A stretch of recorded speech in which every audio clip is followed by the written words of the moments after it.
Is it visible or is it small? It's okay? Okay. Yeah, it is okay. All right. Thank you. So we will start our study on the history and methodology of Old Testament theology.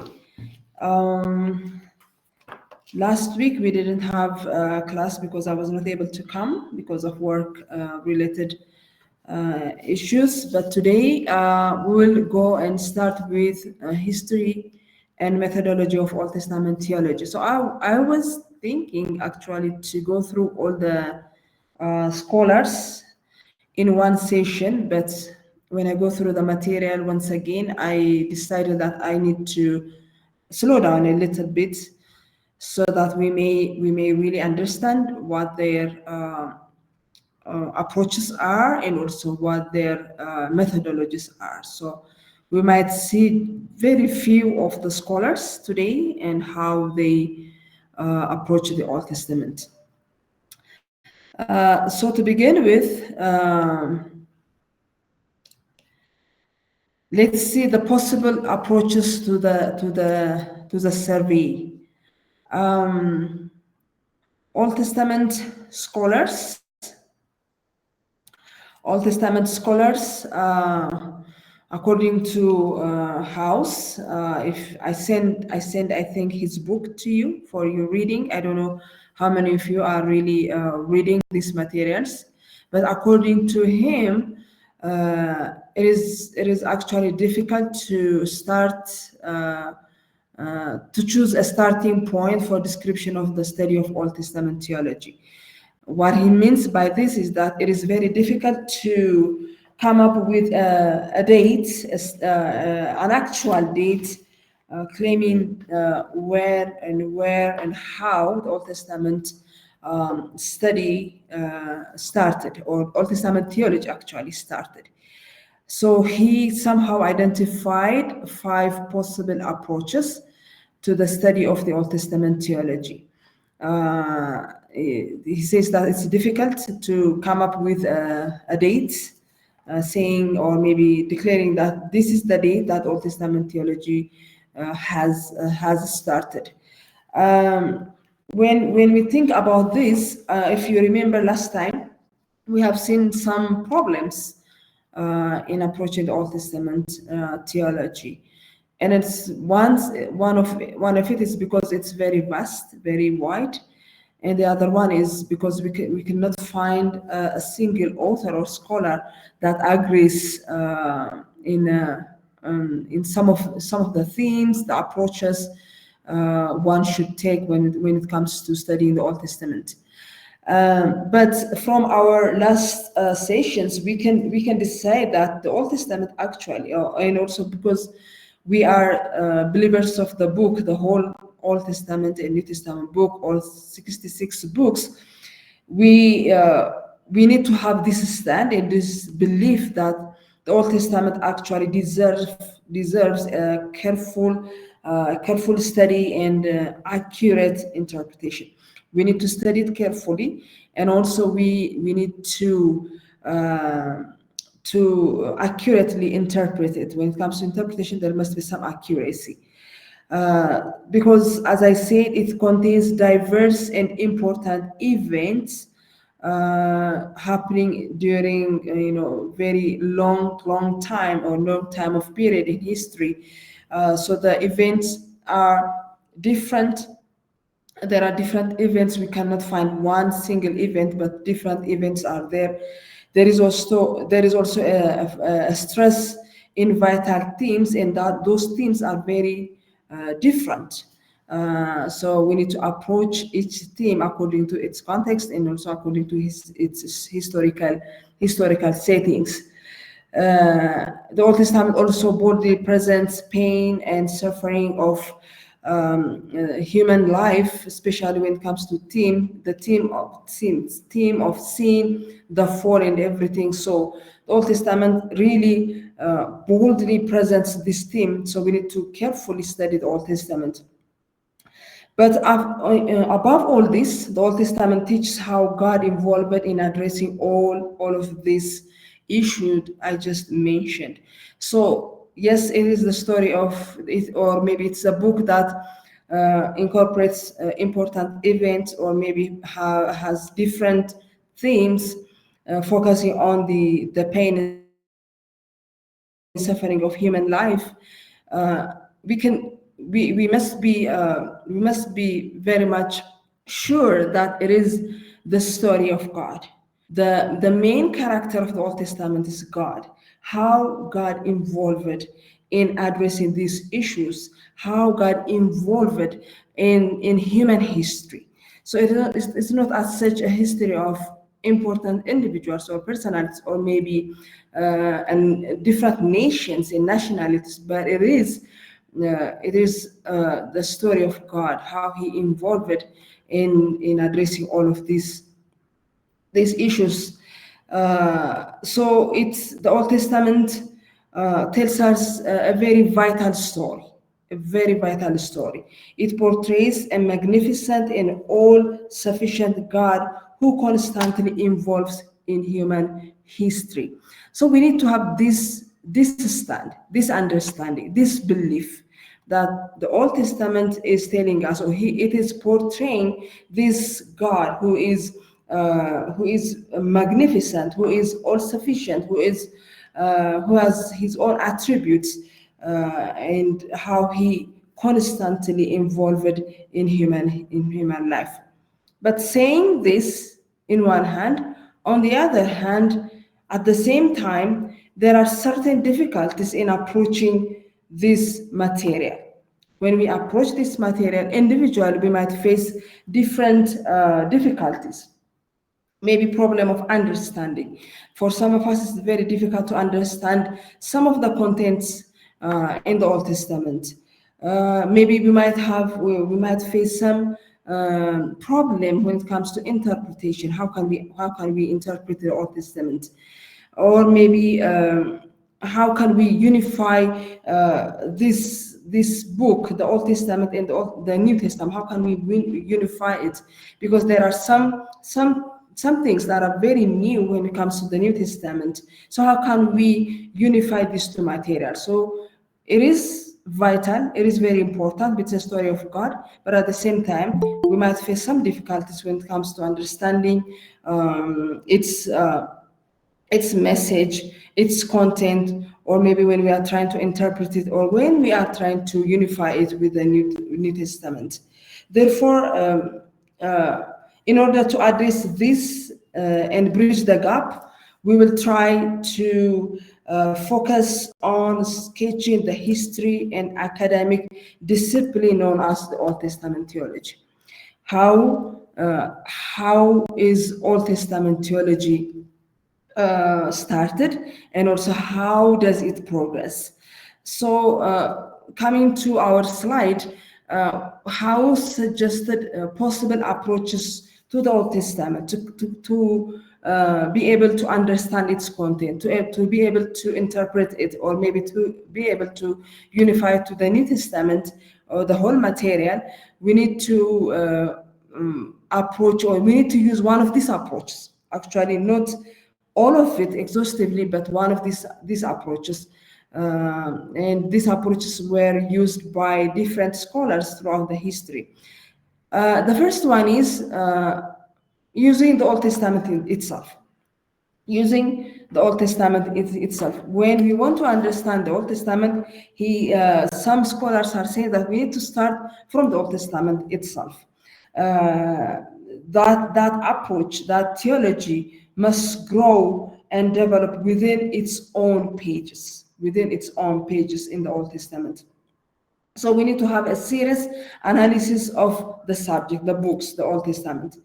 But what is so difficult about this approach is that it somehow focuses on some theological processes. I mean, how it originated and also how it grew, and instead of arriving to the core truth of theology, it focuses on the journey. It focuses on the journey because it starts from Genesis and goes down to the last book. So it's following the chronology, the journey of the Old Testament, not necessarily focusing or maybe centering on the core truth of the theology. So each of these approaches, possible approaches, has their own theory, and also, but according to House, they also have their own or maybe weaknesses, or maybe their own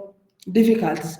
The second approach is how the New Testament treats the Old Testament. We can approach studying the Old Testament by starting from the New Testament. I mean, or he means that how the New Testament treats the Old Testament. As you all know from our readings, the New Testament keeps on quoting from the Old Testament. Or maybe, as we said in the last classes, that the New Testament believers, their book, sacred book, was the Old Testament. They have only the Old Testament. So how did they treat the Old Testament in the New Testament? But this approach also has its own weaknesses as such. It is because we are too far from the Old Testament, also from the New Testament. The New Testament the Old Testament is not our book still. Yes, for the New Testament believers, it was their book. It was their story. It was close to their language. It was close to their culture, so they can understand it. Whenever the authors quote some scripture passages, it is easy for the New Testament believers, listeners, or audience who are receiving those books to understand what the author is saying. But for us, it's very difficult. We need still to go back and study the culture, study the historical background, maybe study the language if we can, to understand it. And the third one is how the early fathers, medieval interpreters, and leaders of the Reformation viewed Old Testament theology. So when it comes to these early church fathers, or those interpreters during the medieval period, and also leaders of Reformation, viewed the Old Testament theology, or maybe the Old Testament as a whole, as a Christian doctrine, not as such as Old Testament and New Testament theology. They did not divide it. They approached it as as a Christian doctrine, the whole thing as a Christian doctrine. So it is difficult. But not only that, for example, the forerunners of this approach are, for example, John Calvin and Martin Luther are the forerunners. But it is difficult to find any written document on their teachings, or maybe on their approach, on their ideas. So Old Testament as a theological document is not found as a written material. We cannot find it. So because of that, this approach is also it has its own weaknesses. And others are saying that, okay, we need to approach the Old Testament from the synagogue tradition. The fourth one is from the synagogue tradition. It means that Old Testament theology, or maybe the Jewish scholars, have been commenting on the Hebrew scripture since the Old Testament was complete for them. So we can draw from their interpretation. We can draw from their readings, or from their commentaries, how they see the Old Testament, how did they interpret it, how did they comment on the Old Testament. So we can use their materials. But again, it is also difficult. It's not easily accessible for any one of us to find these commentaries they have on the Old Testament. Some try to gather their comments from church history. and they try to see how Judaism and Christianity agree in some values and disagree in others. So still, our shortcoming is the accessibility of the materials. But the last one, or maybe this one is or maybe this one is what House actually promotes, is that how scholars deals specifically with Old Testament theology in their writings. So he's saying that we need to go back and read those scholars who put their materials or their theology, their arguments in a written form. How can they approach the Old Testament theology in their writings? So we have these writings. So he's saying that we need to focus on the writings of the Old Testament scholars. So his approach is approaching the Old Testament from their writings. So that's why we are going to focus on the history of Old Testament theology, focusing on some individuals or some scholars who can we can access easily their materials. So scholars before these individuals, scholars focus on Christian theology, not on biblical or Testament theology, as I said, in the early medieval or Reformation churches. But those focusing on Old Testament theology, still the difficult part of this approach, the last approach, is that we, as I said, their style varies, their substance and their length, or maybe the volume of their materials is also, it varies. Some wrote volume, volume 1, volume 2, volume 3 writings or books. Others maybe just a presentation in their universities or maybe colleges where they were teaching. So because of this variety of style and substance and length, it is actually very difficult to synthesize their theology and come up with a single understanding. So it is different. They have different views. They have different methodologies. Some of them go in detail when discussing some methodologies. Some are, as I said, short and brief and precise. So because of its variety, its nature, it is difficult to actually bring a well incorporated theology, Old Testament theology.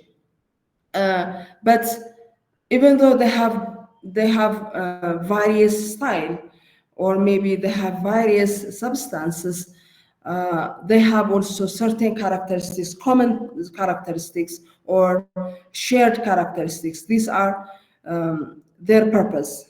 Their purpose is to discuss Old Testament theology. Whatever methodology they use, they have this purpose, all of them. They want to discuss on Old Testament theology. So that this makes them common, or this makes them similar. And the second characteristic is that they pay close attention to historical data.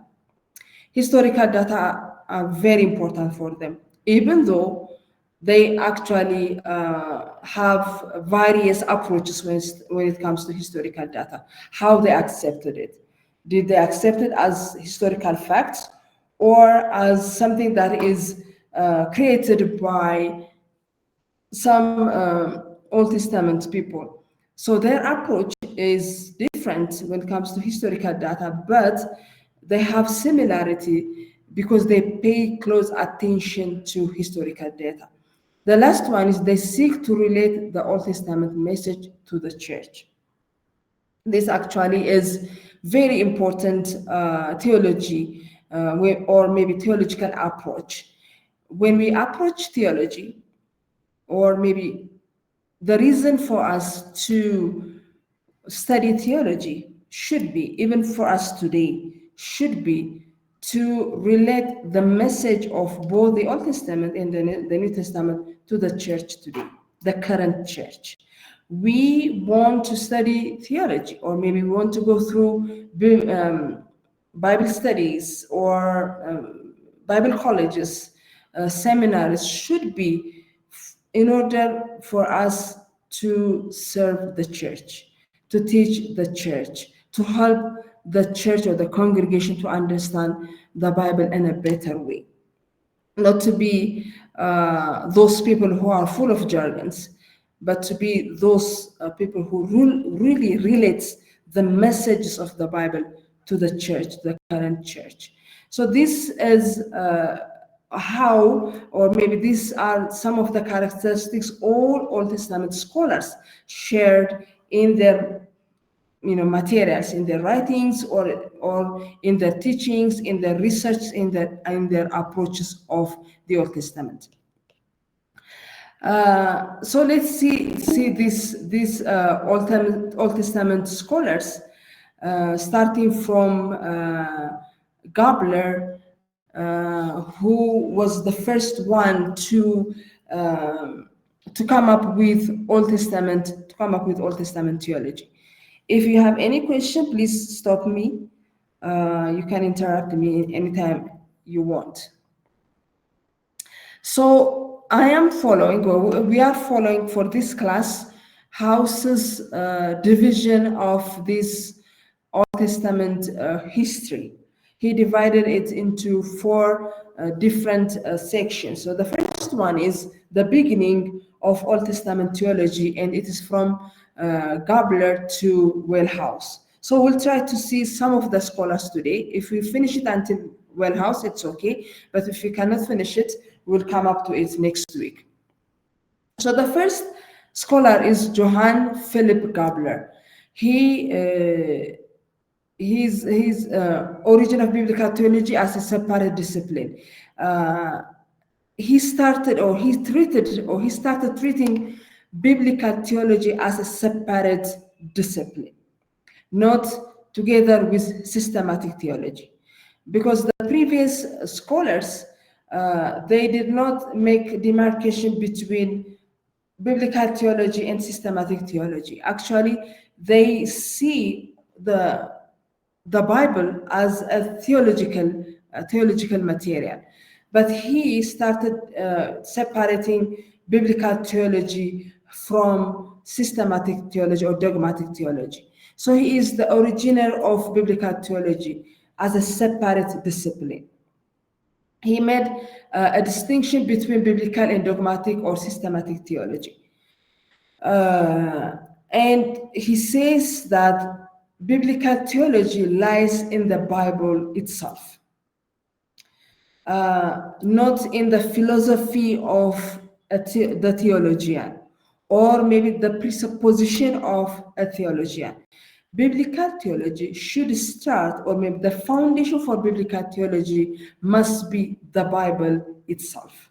So this is how he approached the Old Testament. He tries to understand the Old Testament, or to come up with the Old Testament theology, by going through the Old Testament itself.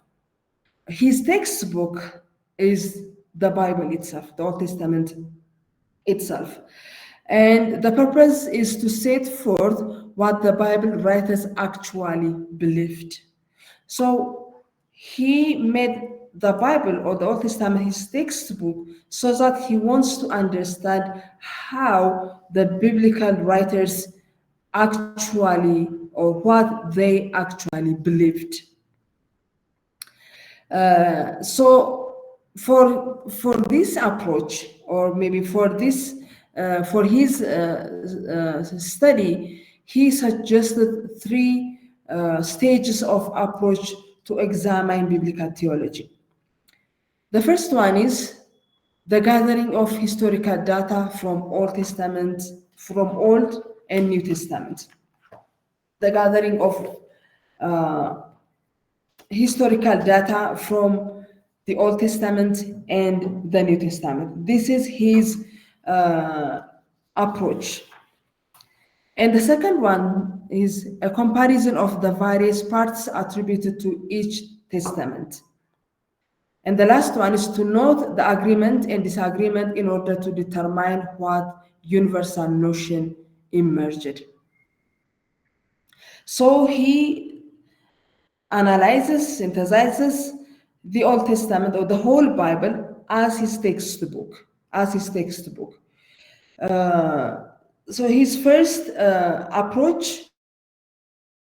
is, or maybe the first stage is, interpreters must gather data on each of the period in the Old Testament and the New Testament, each of the authors and each of the manners of speaking, which each used as a reflection of time and place. So he says that we need to start how or from the New Testament or Old Testament writers.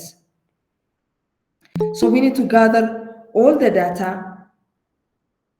of the Old Testament and the New Testament and what each of the authors or what they are speaking. So he says that we need to start in gathering this data. And then after we gather this data, we need to compare the various parts attributed to each testament. So he believes that there must be some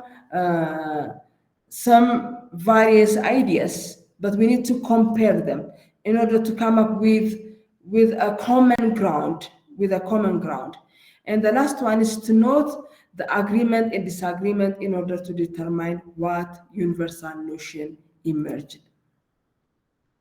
Is it clear? ግልጽ ነው?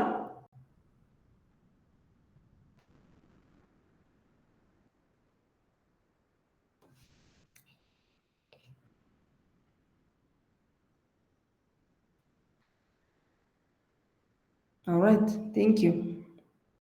የራሱ መንገድ የተጻፈበት ከሆነ ዶክመንቱ በራሱ ኮንቴክስት አናላይዝ ካደረገ በዛው ያለውን ነገር ይገልጣል እንጂ ኮንቴክስቹዋል አድርጎ ለማጥናት ትንሽ የሚከብድ አፕሮች ይመስለኛል በኔ ግምት ማለት ነው። መጽሐፉ ላይም እንዲህ አይነቶቹ ነገር አንብቤያለሁና ምናልባት ያልተረዳው ነገር ሊኖር ይችላል።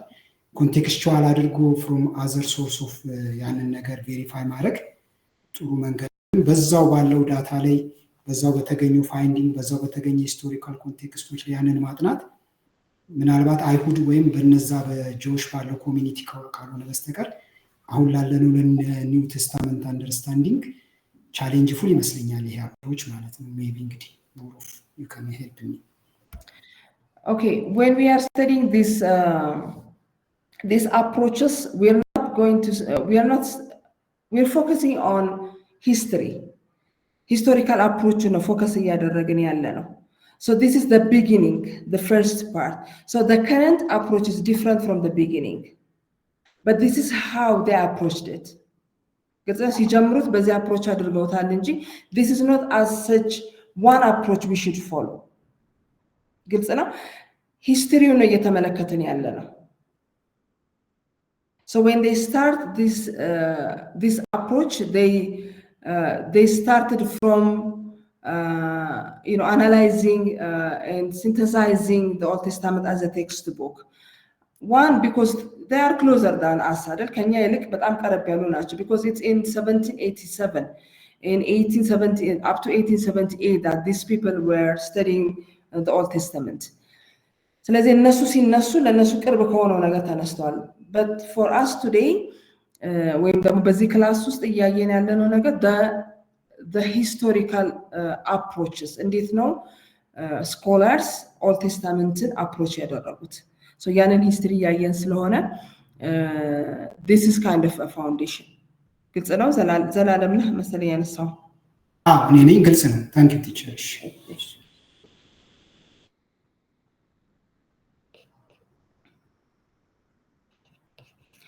So underlining his approaches,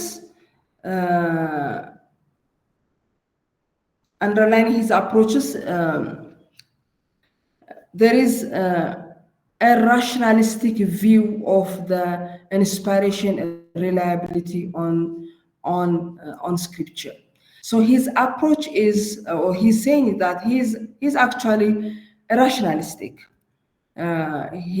His approach is, his standpoint is from rationalistic view of inspiration and reliability of the scriptures. And he argues that not all elements of scripture are timeless or universal. So when he's saying that we need to approach the Old Testament or have the Old Testament as our textbook or the Bible as our textbook, it does not necessarily mean that he believed everything that was written in the Old Testament. Or maybe his approach is as we approach it today. For example, when we approach the Old Testament or the whole Bible, we approach it as an inspired word of God. But for him, his approach or his underlining approach was rationalistic view of the inspiration and reliability of scripture. So if it appeals to the rational mind, the rational thinking, well, we need to take that. If it does not appeal to our rational thinking or maybe our rational understanding, it is something that we need to reject. So he argues that not all elements of scripture are timeless and universal.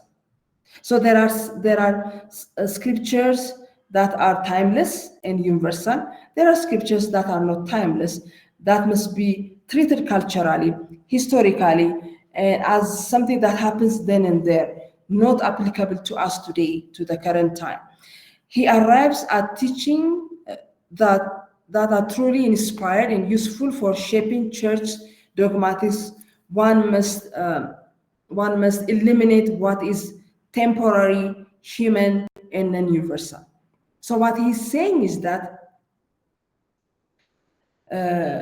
for the current church, የከረንት ወይም በዛ ታይም እሱ በነበረበት ታይም ለነበረችው ከረንት ቸርች ኢንስፓየርድ የሆነ ዩስፉል የሆነ የቸርችን ቴዎሎጂ የቸርችን አንደርስታንዲንግ ኦፍ ዘ ስክሪፕቸር ሼፕ ሊያደርግ የሚችል ነገር ለማቅረብ እነኚህን ሶስት ነገሮች ኢሊሚኔት ማድረግ አለብን ብሎ ያስባል።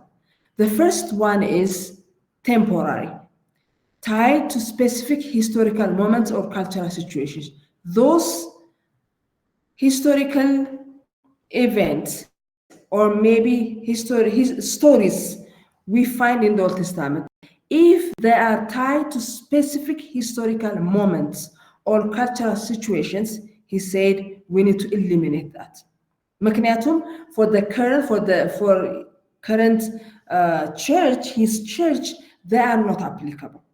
Let's temporary የሆነ historical specific historical moments or cultural situation ላይ የሚያጠነጥነው any part of the Old Testament of the Bible should be eliminated. Inspired የሆነ true inspired የሆነ for the current church አስፈላጊ የሆነ ነገር ለማውጣት ይሄን eliminate ማድረግ አለብን ብሎ ያምናል።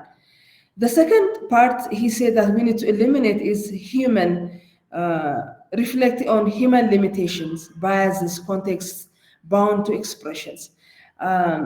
For example, for him, inspiration, those passages in the Bible about the inspiration of the Old Testament or the Bible should be eliminated because for him it is human biases. So anything that talks about inspiration should be eliminated. And non-universal, not applicable across all cultures, times, or people. ስለዚህ ለካልቸሩ ብቻ ለዛ ካልቸር ብቻ የሆነ ነገር አሁን ለምሳሌ እኛ hermeneutically our approach to the Old Testament or the New Testament as a whole, the Bible, is that historical የሆነ grammatical የሆነ approach ነው ያለን አይደለ? Because we want to understand it fully. So we start from exegesis. We start from their historical background. What's the historical setting? How did they use their language? What does this mean? What is, we go back and we try to understand as the audience or the recipients of the books. But for him, this universal or these things that are particularly applicable to that culture, to that time and to that people should be eliminated. And this is a very interesting approach. And why I said interesting is because some people are actually tend to still believe this approach.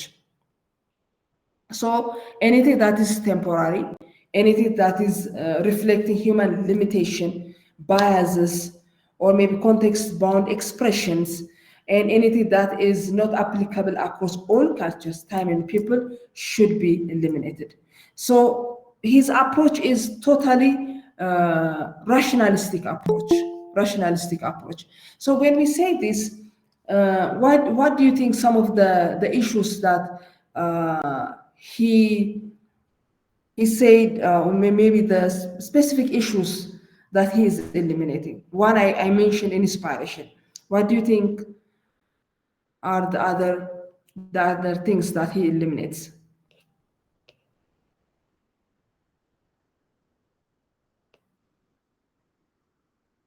ምን ይመስላችኋል? ሌላ ኤሊሚኔት ያደረገው ነገር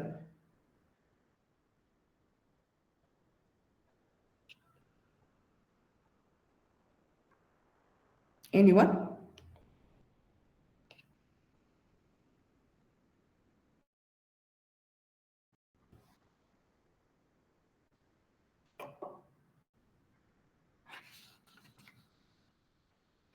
From your readings.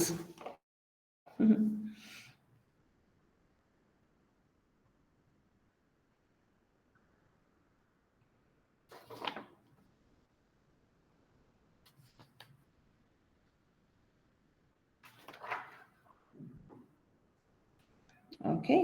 ማንም አላነበበም?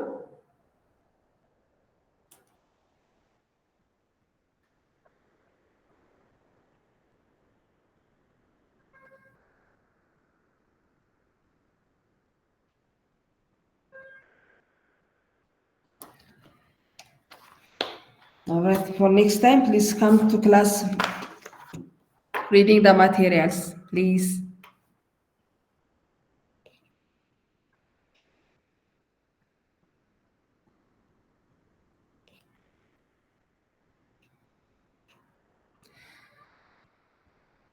So shall I continue?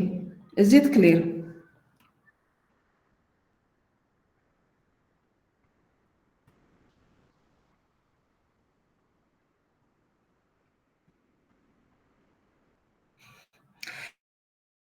Thank you for the thumbs up. You know, I cannot see your faces.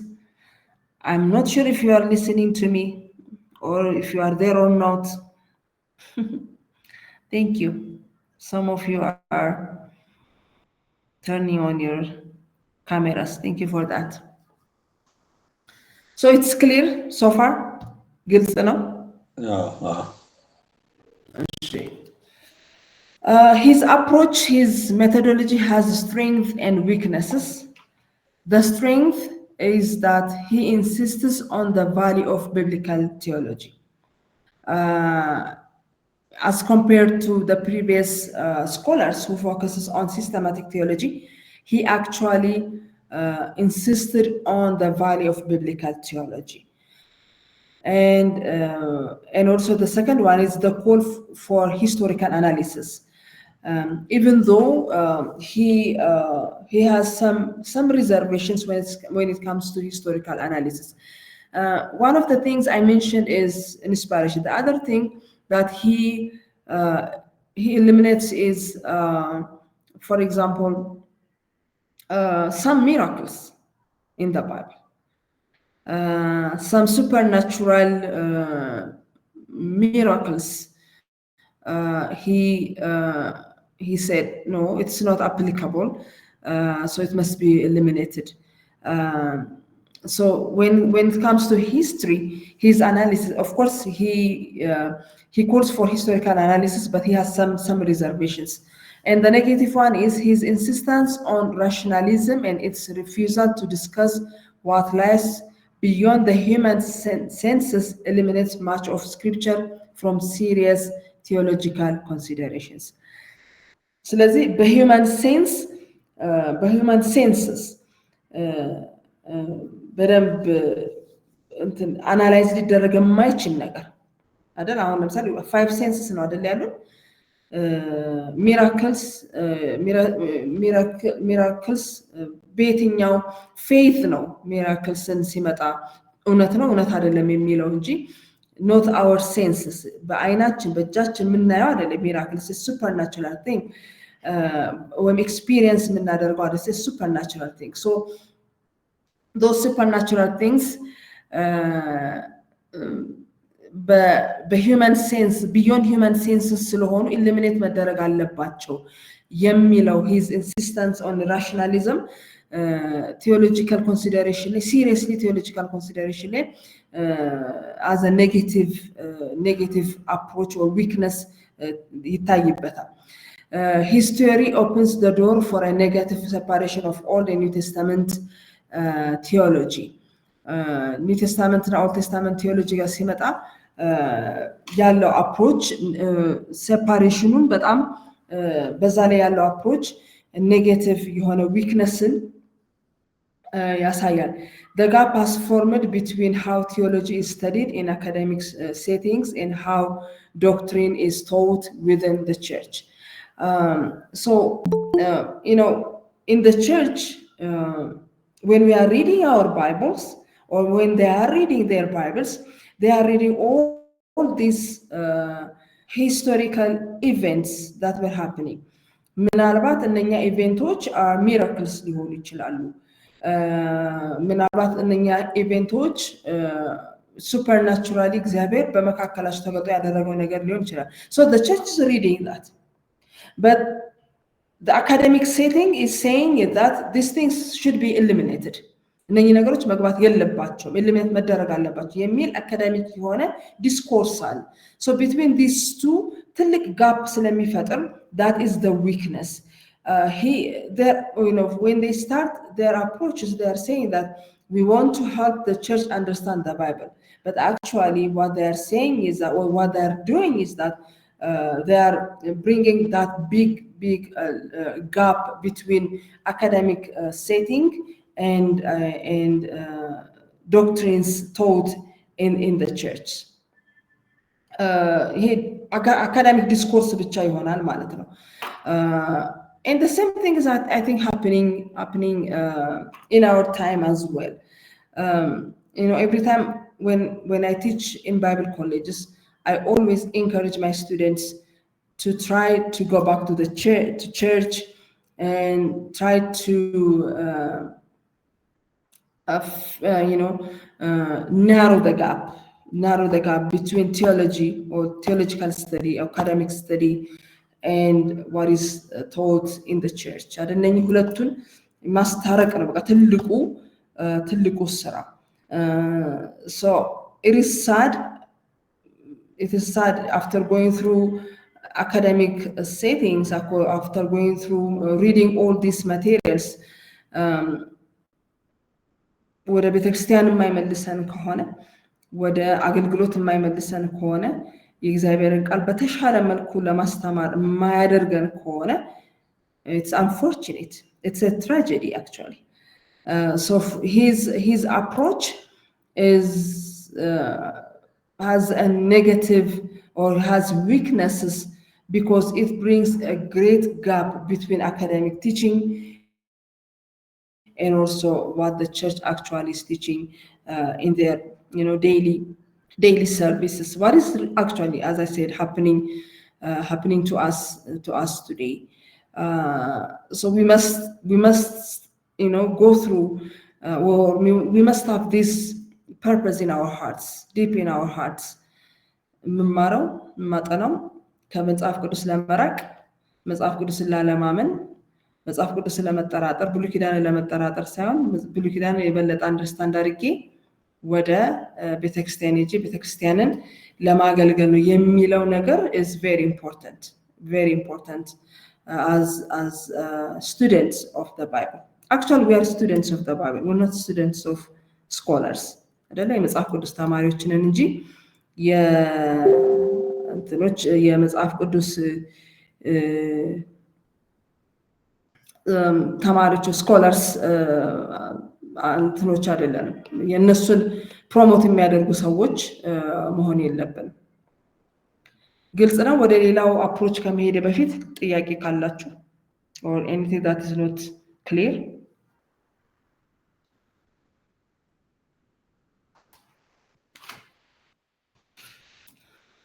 Now, as I said, our approach is እያጠናን ያለነው ሂስትሪውን ነው። So this is how Gabler approached biblical theology, particularly Old Testament theology. And the second scholar is Bauer, George Lawrence Bauer. This scholar, he actually incorporated Gabler's proposal in his first work devoted to Old Testament theology.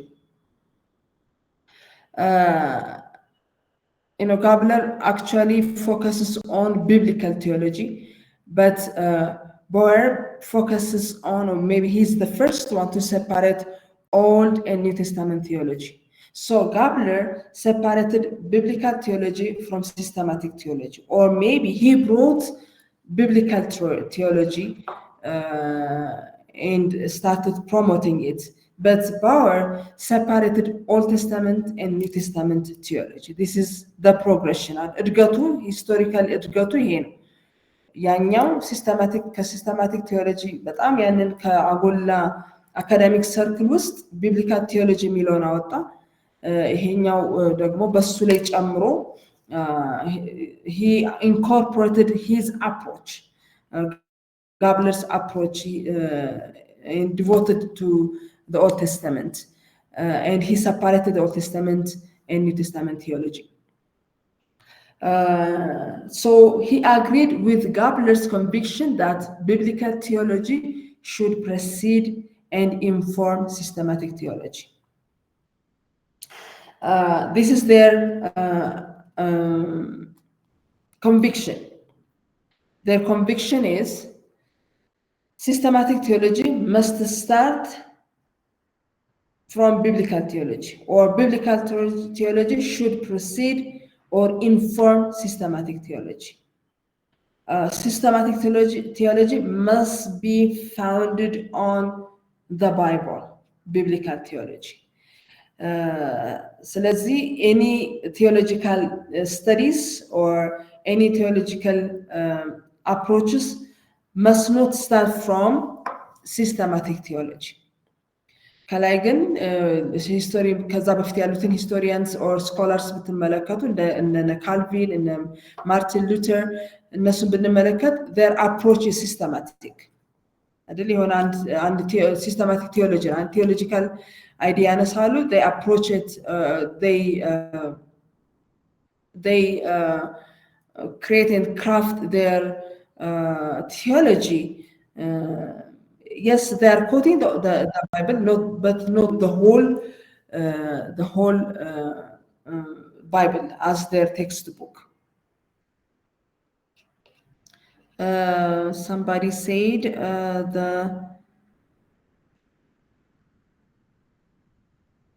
let me see.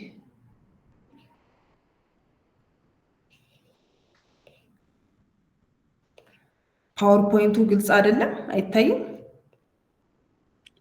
እኛ ጋር ይታያል። ምናልባት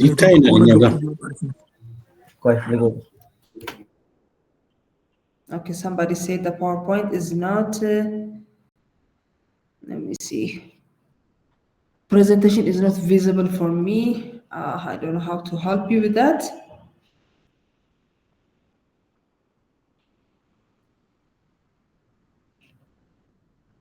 Let me see.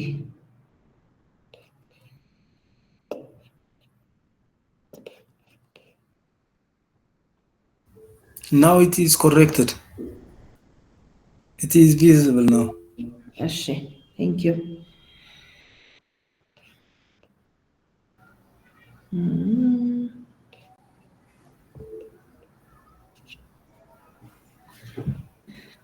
All right, so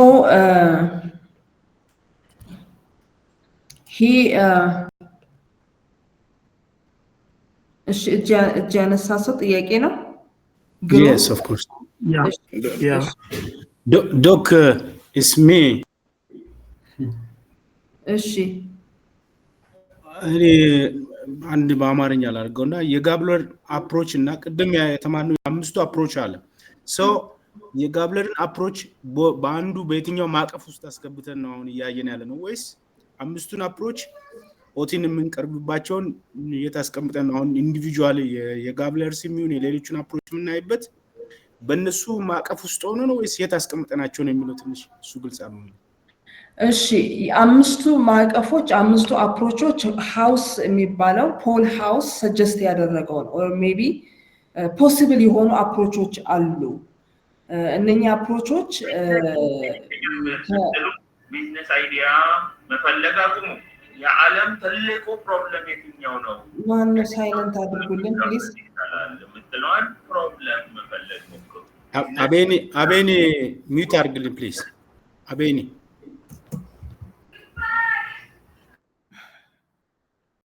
እሺ ሶ ወደ እነኛ አፕሮቾች ብንሄድ ስንጀምር possible approach to the study according to house ነው ያየን የነበረው ይታያችኋል አይደለ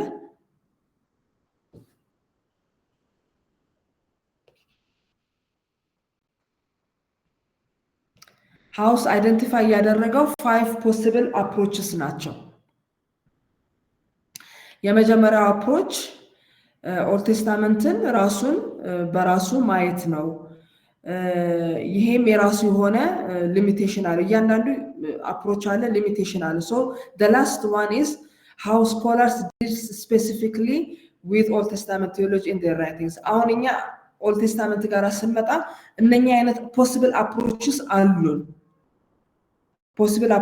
አሉ የመጨረሻው አፕሮች ላይ ነው አሁን ያተኮረን ያለ ነው የመጨረሻው አፕሮች ምንድነው ስኮላርስ እንዴት ነው ኦልድ ቴስታመንት ቴዎሎጂን in their writings approach ያደረጉት የሚለውን ነገር እያየን ግልጽ ነው thank you በጣም thank you እሺ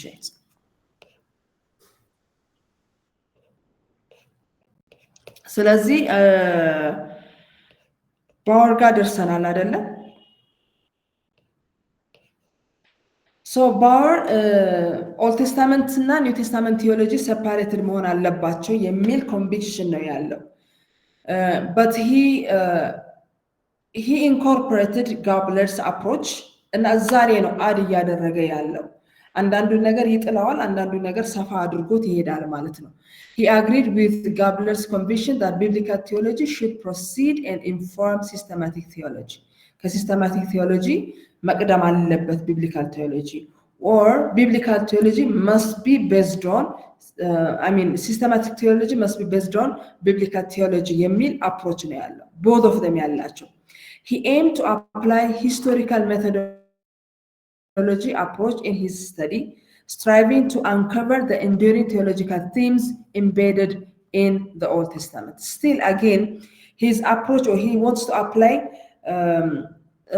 historical methodology or maybe historical approach his historical setting is his methodological approach in his study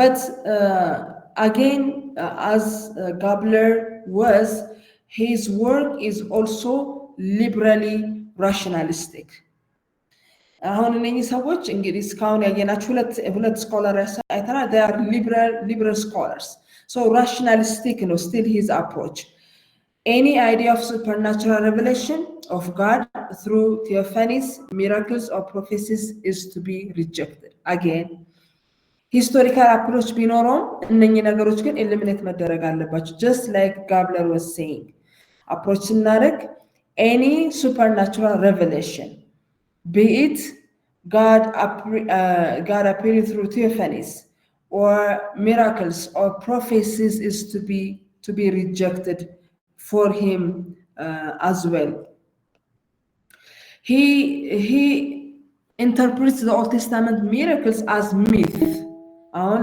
ለየት የሚያደርገው ከጋብለር ምንድነው ጋብለር eliminate መደረግ አለባቸው ብሎ ነው ያቆመው ይሄ ግን this type of miracles, supernatural stories in the Bible should be approached as myth, and wrote a book that discusses both Old and New Testament myths.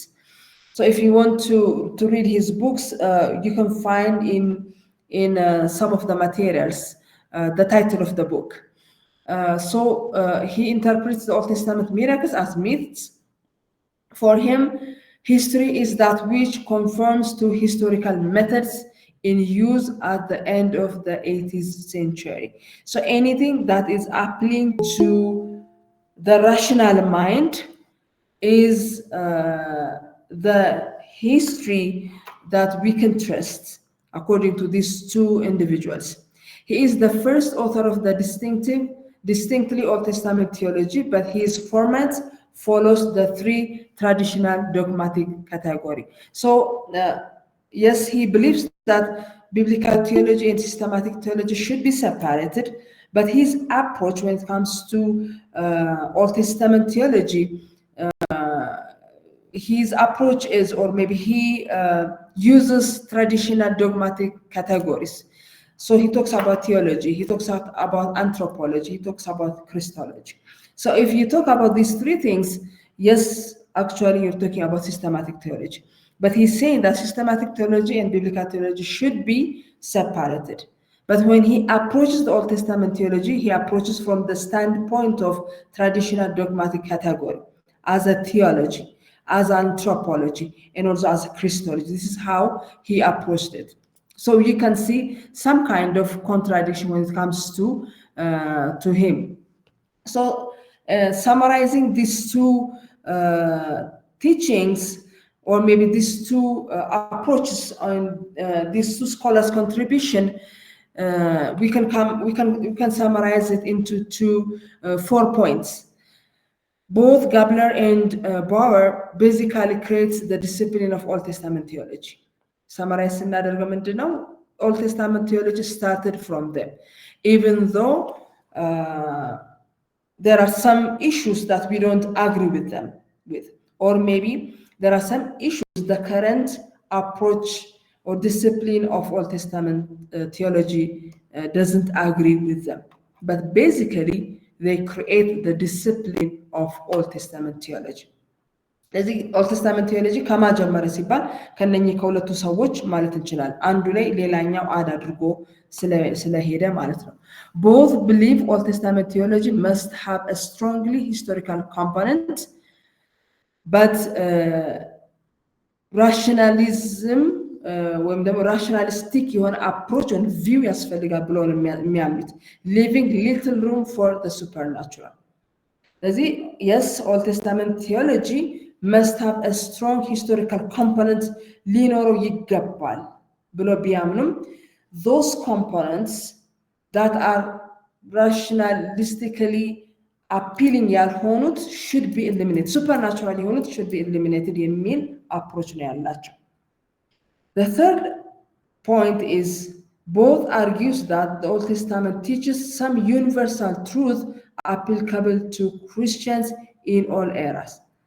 If you notice, they are saying some, because their approach, the historical approach is that eliminate መደረግ ያለበት universal truth ያልሆነ ነገር eliminate መደረግ አለበት ብሎ ያምናሉ። So they believe that there are some universal truths applicable to the Christians in all areas, but eliminating much of the Old Testament as being due to the author's own cleverness ማለት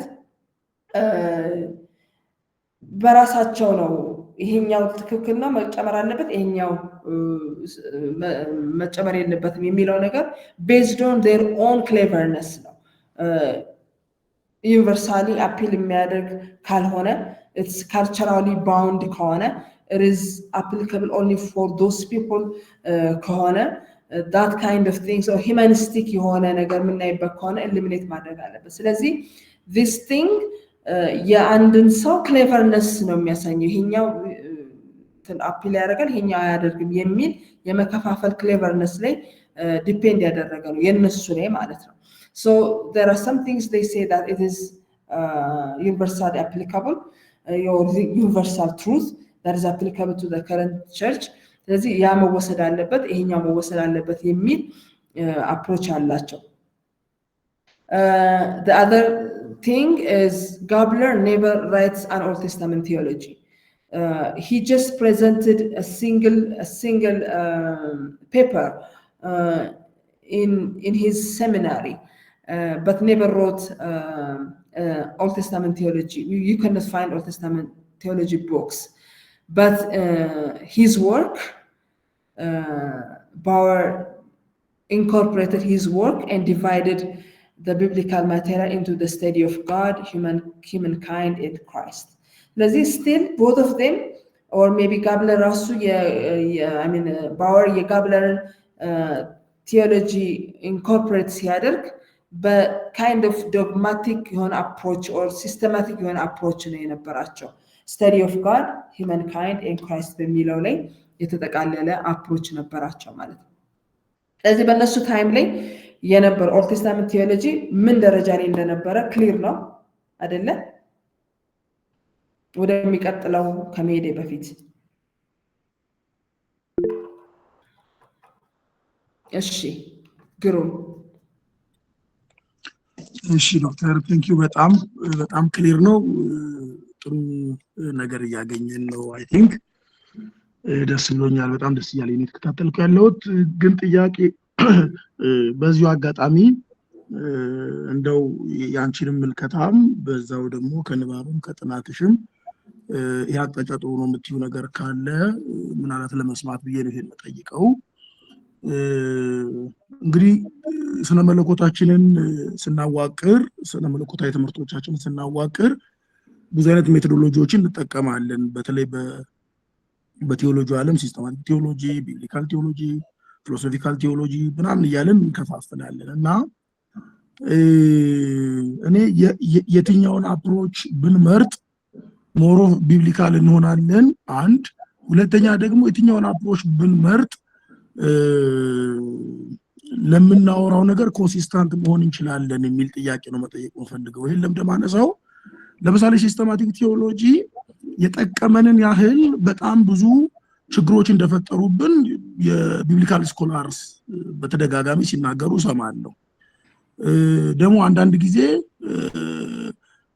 ፕሪሰፖዚሽናችንን ይዘን ስለምንመጣ ቤንድ ለማድረግ ወደዛ ለመጠምዘዝ ሐሳቦችን ሲስተማቲክ ቲዮሎጂ ሲያመች እንመለከታለን እና በዚህ ምክንያት ቢብሊካል ቲዮሎጂ ማነው ሲስተማቲክ ቲዮሎጂን ሂስ የሚያረጉ ቢብሊካል ቲዮሎጂያንም ሌሎችም አሉ ወደ ቢብሊካል ቲዮሎጂ ስንመጣ ደግሞ እርግጥ ነው መጽሐፍ ቅዱስ ጋር እንድንጣበቅ ያደርገናል በጣም ወንደርፉል ጥሩ ነገር ነው ግን ደግሞ አንዳንድ ጊዜ ባይብል ብቻ ደግሞ ማይፈታቸው ወይም ባይብል ሲጻፍ ቲዮሎጂካል ፍሬምወርክ አለው ይባላል እያንዳንዱ መልእክት የራሱ የሆነ ቲዮሎጂካል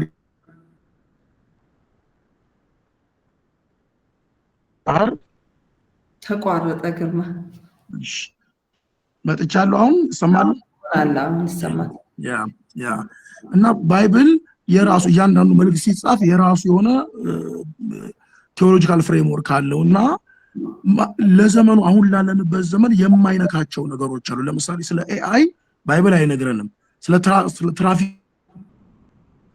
ጃም ለምሳሌ ባይብል አይነግረንም እና እንደዚህ አይነት ነገሮችን ሲስተማታይዝ ካላደረግን እንዴት አርገን ነው መፍትሄ ልናመጣ ምንችለው ከዛ በተጨማሪ ደግሞ ፊሎሶፊካል ቲዮሎጂን በጣም ኢምፖርታንት ሆኖ አገኘዋለሁ አንዳንዴ ማለት ኮንሲስታንት ለመሆን ለምሳሌ ፕሮፌሰር ዊሊያም ሌን ክሬግ እንደሚያወራው ያለ ፊሎሶፊካል ቲዮሎጂ ምንም ነገር ማስረዳት አንችልም ነው ይሉትና እሱም አንዳንዴ በጣም ወሳኝ ሆኖ አየዋለሁ እና በጣም ኮንፊውዚንግ ነው የሚያደርገኝ የቱ ጋር ማረፍ እንዳለብን ማለት ነው ሶ ሰጀስት የምታደርጊ ነገር ምንድነው የሚል ጥያቄ ነው ማቀርበው ምናልባት ፐርሰናል ሊሆን ይችላል ግን የሆነ ነገር እንድንይዝ ይጠቅመኛል ብዬ ነው ቴንክ ዩ በጣም እሺ ቴንክ ዩ እኔ ግን የኔን ስታንድ ወይም የኔን አንደርስታንዲንግ ከማውራቴ በፊት if there is anyone who wants to reflect on this discussion እንዲኖር ማለት ነው መሐላችን one way ከሚሆን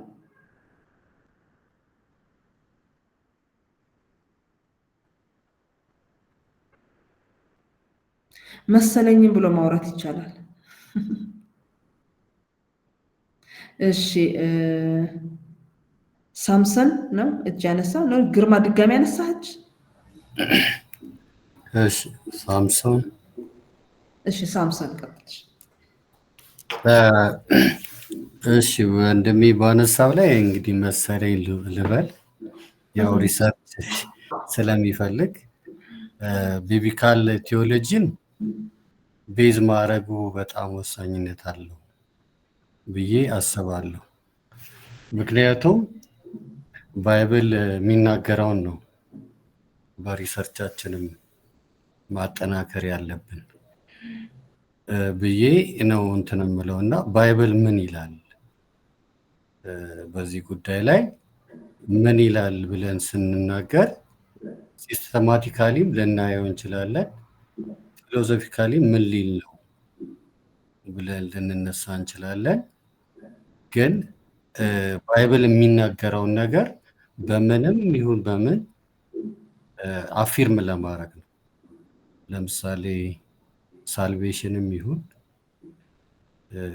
ከሪዴምሽን ጋር በተያያዘ ከዘላለም ህይወትም አንጻር እነዚህ ነገሮች ወደዛ የማያመጡ ከሆነ የኔን ፊሎሶፊ የኔን ሲስተም ብቻ የሚያሳዩ ከሆነ ቴዎሎጂውን የማይነግሩኝ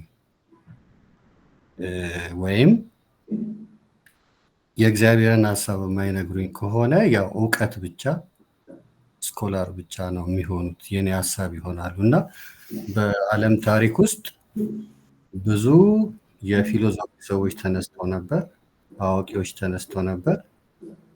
ግን ከባይብልን ኮምፕሬንድ ማድረግ ወይም የእግዚአብሔርን ቴዎሎጂ ኮምፕሬንድ ማድረግ አልቻሉም።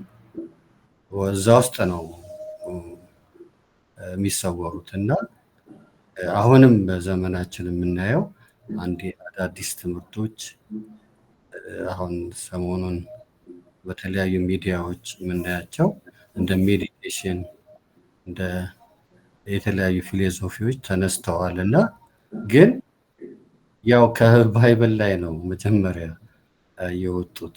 ስለዚህ እኔ ምን ለማለት ነው የፈለግነው እንደ ቴዎሎጂ ተማሪዎች፣ መጽሐፍ ቅዱስ ሰዎች እንደገና ደግሞ የዘላለምን ህይወት የእግዚአብሔር መንግስት የእግዚአብሔር ሚሽን ከሚናገሩት መካከል ስለሆነ ምን ልንናገር ነው የተነሳ ነው? ምንን ሊያረጋግጥልን ነው? የሁሉ ነገር ፊሎሶፊም፣ ትምህርታችንም፣ እውቀታችንም፣ ቸርቻችንም፣ ቪዥናችንም ምን ሊያደርግ ነው? ምን ሊያሳይ ነው? እና በሰሞኑን ከዚህ ትምህርት ጋር ተያይዞ ቢብሊካል ቴዎሎጂ ኦፍ ሚሽን እየተማርን ነው። እና አጠቃላይ ሚሽኑ የእግዚአብሔር ነው በዚህ ዓለም ላይ። እኛ እዛ ውስጥ ኮንትሪቢዩተር ነን እንጂ ታላቅ ሚሽን ይዘን እዚህ ነው የምንለው እንትን የለንም። እዛ ውስጥ ገብተን ነው የምንሰራው፣ እግዚአብሔርን ሚሽን ነው የምናካሄደው የሚልም ትምህርት በቢብሊካል ቴዎሎጂ ኦፍ ሚሽን እየተማርን ስለሆነ ወደዚህ መምጣት አለበት። ቢብሊካል ቴዎሎጂ የሚለውን ነገር አፊርም ለማድረግ መምጣት አለብን ብዬ ይመስለኛል ብዬ ሀሳቤን እሰጣለሁ። ሳምሰን ቴንክ ዩ። ሌላ ሰው አለ ሪፍሌክት ማድረግ የሚፈልግ?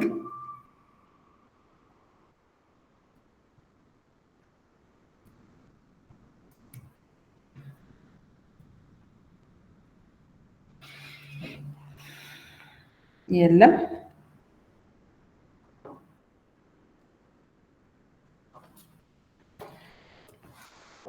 እሺ ሶ በጣም ኢምፖርታንት እና ዲፕ የሆነ ጥያቄ ነው። ቴንክ ዩ በጣም ግርማ። ያው ኢትስ አባውት ሜቶዶሎጂ and there are different methodologies, systematic, biblical, philosophical, as you said. To address or to reply to your answers, I don't think we can we can አንዱ ብቻ ነው ትክክል አንዱን ብቻ መያዝ አለብን የሚል ስታንድ ትክክል ነው ብዬ አላምንም from my understanding from አሁን ከደረስኩበት መረዳት አንፃር ማለት ነው I think if all are very important በዛን ጀምር all are very important and they have their own contributions positive የሆነ contribution አላችሁ ሁሉም ultimately ቅድም ሳምሰን እንዳለው ultimately መጽሐፍ ቅዱስ የተሰጠበትን እኛም ደግሞ መጽሐፍ ቅዱስ የምናጠናበትን ዓላማ ከግብ ለማድረስ every field has its own contribution particular የሆነ contribution አለው አንዱ ካንዱ ይሻላል አንዱ ካንዱ ይበልጣል ወይም አንዱን ይዘን ሌላውን እንጣል የሚል አፕሮች መያዝ አለብን የሚል እምነት የለኝም በአሁኑ ሰዓት that's why ለምሳሌ በመታልፉበት any field of studies somehow different subjects different topics እያጠናችሁ ነው ያሉት ለምን ሲባል ሳውንድ የሆነ ሁሉንም አንደርስታንድ የሚያደርግ ተማሪ ክሬት ለማድረግ ስለሚፈልግ ማለት ነው ግን as a field በተለይ ደግሞ እንትናችንን እየጨመረን ስንሄድ ስፔሻሊቲያችን ስፔሻላይዝ እያደረገ ስንመጣ አንድ ፓርቲኩላር ፊልድ መርጠን እዛ ላይ ካፒታላይዝ ማድረግ እንችላለን በአዛን አፕሮች ግን ሁሉንም ብንጠቀመው ዓላማችንን ካልሳትን ዓላማችንን ክሊር አድርገን መረዳት የምንፈልግ ማለት ካስቀመጥን በኋላ ለዛ ዓላማ የትኛው አፕሮች ይረዳናል የሚል አቋም ሊኖረን ይገባል አንደርስታንዲንግ ሊኖረን ይገባል የሚል እምነት ነው ያለኝ when I was a student መጀመሪያ biblical bible and theology መጀመሪያ ማጥናት ስጀምር የመጀመሪያ እኔ በጣም አፒል ያደረገኝ ነገር or maybe በጣም አትራክት ያደረገኝና በጣም አንደርስታንድ ያደረኩት ነገር hermeneutics ነበር hermeneutics how to study the bible was በጣም ለኔ ስለዚህ I said okay I will continue and study hermeneutics and then when I was a third year student I changed and I said okay now maybe I should start on the bible so that's biblical studies ለማጣናው ብዬ እንትን አልኩኝ ከዛ ትንሽ further said ከbiblical studies old testament ለማጣናው የሚል through time ያመጣሁት from my experience ይሄ አፕሮች እንደየ ቴምፐራመንታችንና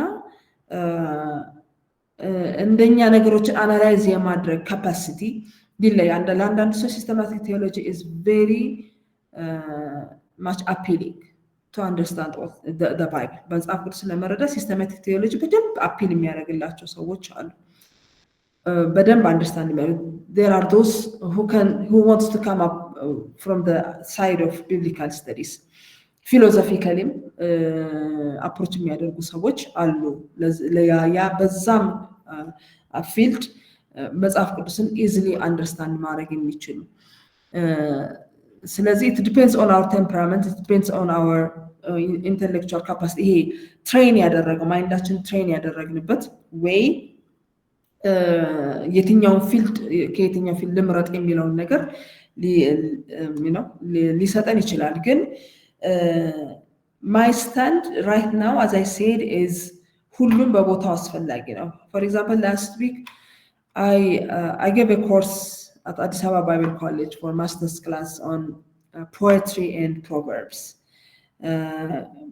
the course basically is approaching the bible as a literature በቃ መጽሐፍ ቅዱስ እንደ literature approach እናደርገው የሚል አቋም ያለን ስለዚህ the bible is it's not as such a literature literature ብለን እናቆመው ሳይሆን literary component አሉት የሊትሬቸር ኮምፖነንት አሉት እነኛ ሊትሬቸር ኮምፖነንትስ በጣም ከተረዳ ኤሌመንቱን ከተረዳ easily መጽሐፍ ቅዱስ ልንረዳ እንችላለን so at the end of the day we felt like me as an instructor and also the student all of us felt like this is the most important approach when it comes to the Old Testament I mean the Bible as a whole ግን ራሱ ትምህርቱ የሚፈጥረው ስሜት ነው እንጂ እሱም በራሱ የራሱ የሆነ ጥቅም አለው ማለት ነው። ስለዚህ my advice for you is try to incorporate all the fields ለእናንተ እንዲጠቅም አድርጉት። አንዱን ይዞ አንዱን ይመጣል ቢብሊካል እንድንሆን የሚያደርገን ነገር ቢብሊካል እንድንሆን የሚያደርገን የባይብሉን ሜሴጅ ከያዝን ብቻ ምንድነው መጽሐፍ ቅዱስ ሊያስተላልፍ የሚፈልገው? It is not complicated. There is one thin line, just thin line of story አለች መጽሐፍ ቅዱስ የሚነግረን ነገር አለ። ያ ምንድነው? ሰው ልጅ አይደል በእግዚአብሔር አምሳል ተፈጠረ፣ በኃጢአት ወደቀ፣ እሱን ሊያድን እግዚአብሔር የሰራውን የማዳን ስራ ሳልቬሽን ይናገራል። እንደዚህ በጣም ሲምፕሊፋይ ማድረግ መጽሐፍ ቅዱስን ምናልባት ለአንዳንድ ሰዎች በጣም አስቸጋሪ ሊመስል ይችላል። ግን all the themes in the Bible ሁሉን ነገር ስናየው ከዚህ ጋራ የሚናገር ነው። ቅድም ከወንጌል ጋራ፣ ከሚሽን ጋራ፣ ከክርስቶስ ጋራ፣ ከማዳኑ ጋራ ምክንያቱም ኦልድ ቴስታመንት as a foundation ስለ ኢየሱስ ራሱ ብሏል አይደለም? ህግ መጽሐፍት እንዳለ አይደል? ኦልድ ቴስታመንት ስለኔ ነው የሚናገረው ብላ the whole Bible ስለሱ ነው የሚናገረው። ስለሱ ያለንን አንደርስታንዲንግ መያዝ አለብን። ያንን ግን ምረዳው በሲስተማቲክ ቴዎሎጂ አፕሮች ከሆነ እኔ በጣም ኢዚ የሚሆንልኝ well and good። በሊትራሪ አፕሮች ከሆነ መጽሐፍ ቅዱስ እንደ ሊትሬቸር እያየሁት ፊሎሶፊካል አፕሮች ከሆነ ለእኔ እንዲሰራልኝ ማድረግ ይቻላል ብዬ አስባለሁ። ሌላው ግን አንድ የተነሳ ነገር አለ። አሁን ይሄንን ካለን ይሄ አይሆንም ማለት ለምሳሌ ቢብሊካል ቴዎሎጂ ካለን ከረንት ያሉ ኢሹዎችን አይመልስልንም መጽሐፍ ቅዱስ። ለምሳሌ ኤአይ ተነስቷል አይደለ? አንዳንድ ከረንት ኢሹዎች ተነስተዋል። ስለዚህ መጽሐፍ ቅዱስ አይነግረን፣ በፍጹም አይነግረን። በየትኛውም ዘመን የሚነሱ ኦል ኢሹዎችን አድሬስ የማድረግ ዓላማ የለውም መጽሐፍ ቅዱስ። መጽሐፍ ቅዱስ የሚነግረን ሰሌክቲቭ ናቸው ወይም even the authors ብለዋል፣ አንዳንዶች በጣም ብለዋል ሲጽፉ they were selective። የሚጽፉበት ዓላማ አለ፣ የሚጽፉላቸውን ሰዎች ሂስቶሪካል ባክግራውንድ እያንዳንዱ ነገር ኢንኮርፖሬት አድርገው ስለሚጽፉ በጣም ውስን ናቸው እና it's not a historical book as such። ሁሉንም ኤግዞስቲቭሊ ሁሉንም ሂስቶሪካል ነገር አይሰጠንም፣ ሁሉንም ኤግዞስቲቭሊ የህይወትን ጥያቄ መልስ አይሰጠንም። እኔ ኤአይን በተመለከተ ለምሳሌ ኤአይን I don't fully understand AI. I will be honest with you. ገና እያየሁት እያጠናው ያለሁበት ነገር ነው። ግን ኤቭሪ ታይም ይሄ ኤአይ የሚለው ኢሹ በተነሳ ቁጥር ለእኔ መልስ የሚሆነኝ ወይም ደግሞ እኔ በጣም ጭንቅላት የሚፈጠረው ነገር ኤአይ የመንፈስ ቅዱስን ቦታ እየያዘ ነው እላለሁኝ አንዳንዴ አይደል? አሁን ለምሳሌ ኤኒቲንግ ጠይቁ ኤአይ። አሁን ለምሳሌ ከረንት ያሉ እንትኖችን ብትመለከቱት ኮምፒውተር አዳዲስ ኮምፒውተሮች ብትመለከቱት አንድ አይከን ራሱ የቻለ አለ አይደለ? ኮፓይለት የሚባል አለ። በቃ እሷን ትስተር ኤአይ ኤኒቲንግ ያመጣላችኋል። ኤኒ ጥያቄ ብትጠይቁ፣ ቴዎሎጂካል ጥያቄ ጠይቁት፣ ምንም ነገር የቃል ሚኒንግ ኤቭሪቲንግ ጠይቁት ይነግራችኋል። ሶ አካዳሚክ ሰርክል ላይ ጥያቄ የሚፈጥር ነገር እየሆነ መጥቷል። ለምሳሌ አሁን አንዳንድ ቦታ ላይ ሄዳችሁ when you are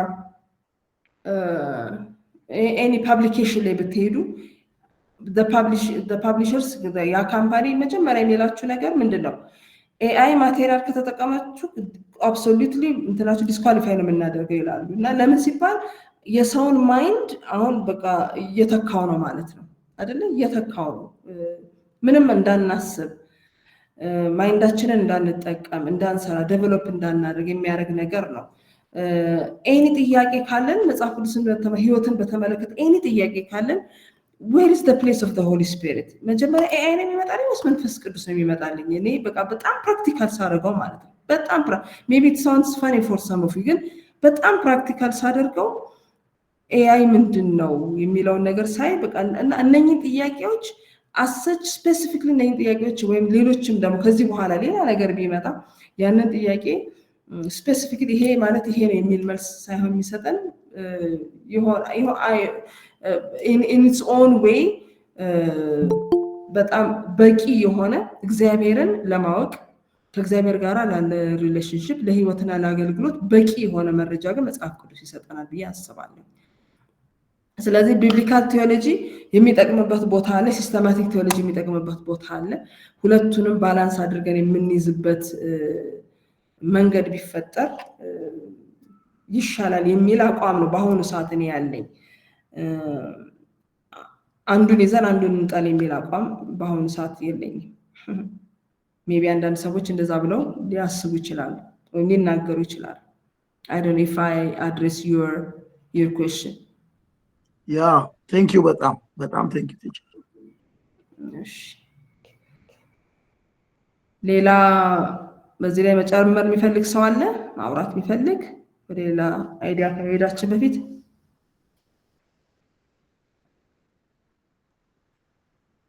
Thank you. እሺ ዘላለም፣